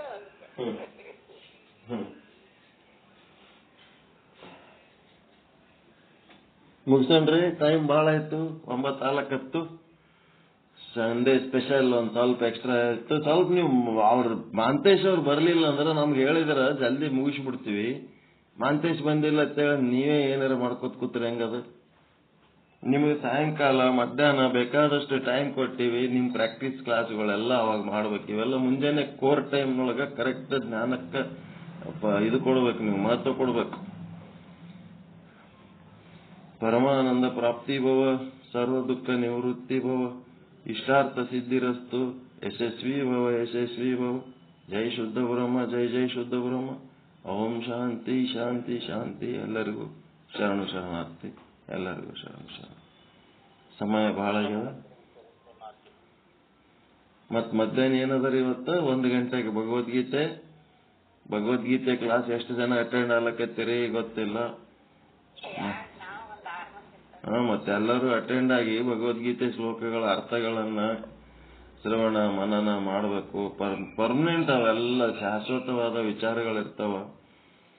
ಮತ್ತೆ ಸಾಯಂಕಾಲ 4ಕ್ಕೆ ಮಹಿಳಾ ಪೀಠದ ಕಾರ್ಯಕ್ರಮ ನಡೀತದೆ. ಮಹಿಳಾ ಶುದ್ಧ ಬ್ರಹ್ಮಜ್ಞಾನ ಪೀಠದ ಕಾರ್ಯಕ್ರಮ.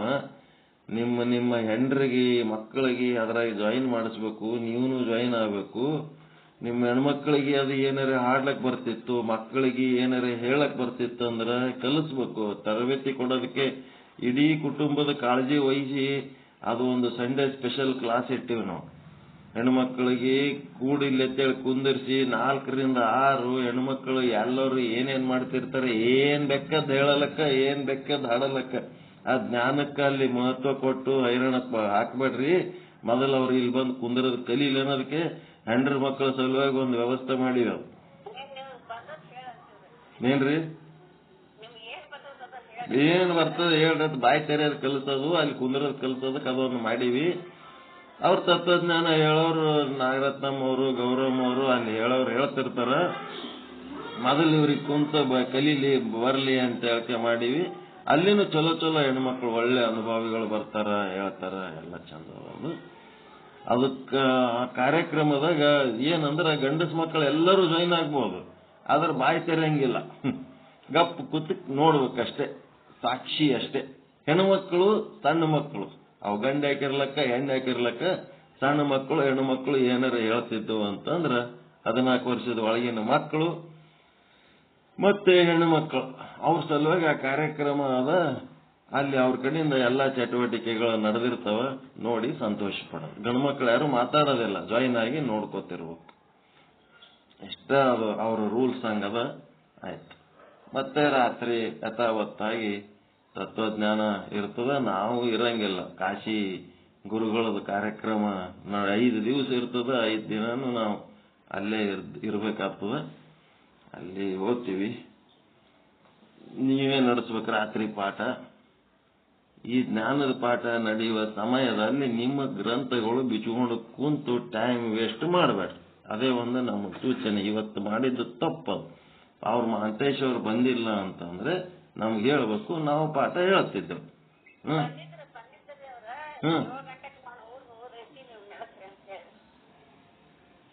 7 ತನ ಮಾಡೋದ್ರ ಅವರು 6:30 ನಮ್ಗೆ ಹೇಳ್ಬೇಕು. ನಾವ್ ಏನ್ ಮಾಡ್ಲಕತ್ತೀವಿ, ನಿಮ್ದು ಯೋಗ ನಡೆದಿರ್ತದ ಅಂತ ಹೇಳಕ್ಕೆ ಯಾಕೆ ಸುಮ್ನೆ ಡಿಸ್ಟರ್ಬ್ ಮಾಡ್ಬೇಕಂತ ಸುಮ್ ಕೂತಿರ್ತೀವಿ. ನಮ್ಗೆ ಹೇಳಿದ್ರೆ ನಾವು ತೋತಿದ್ದೆವು. ಅದಕ್ಕೆ ಮತ್ತೆ ಇವತ್ತು 8:30 ಮುಗಿಯೋದು 9 ಬಂತೀವಿ. ಹಿಂಗಾಗ್ತಾವ. ನೀವು ಮಾಡಿದ್ದು ನಿಮ್ ಕಾಲ ಮೇಲೆ ನೀವೇ ಕಲ್ಲು ಹಾಕೋತೀರಿ. ಹಂಗ ಮಾಡಬಾರ್ದು. ನಿಮ್ಗೆ ಸಾಯಂಕಾಲ ಮಧ್ಯಾಹ್ನ 4 ಗಂಟೆಗೆ ಎಲ್ಲಾ ಸಮಯ ನಿಮಗ್ ಕೊಟ್ಟಿವಿ ಏನೆಲ್ಲ ಮಾತಾಡ್ಲಕ್ಕ. ನಾವು ಇವತ್ತು ಮಾತಾಡ್ತೀವಿ ಇಂಥ ವಿಷಯ ಮಾತಾಡ್ತೀವಿ ಅಂತ ಹೇಳಕ್ಕೆ ನೀವು ಮುಂದೆ ಬಂದ್ರಿ ಅಂತಂದ್ರ ನಿಮ್ ಸಲುವಾಗಿ ಚಾನಲ್ ಇಟ್ಟಿವಿ. ನೀವು ಯಾರು ಮಾತನಾಡಲಾರ್ದಕ್ಕೆ ನಾವು ಮಾತಾಡ್ಲಕತ್ತೀವಿ. ಹಿಂಗಾಗಿ ಆಯ್ತು, ಎಲ್ಲರಿಗೂ ಶರಣಾರ್ಥಿ. ಒಳ್ಳೇದಾಗಿ. ನಮಸ್ಕಾರ.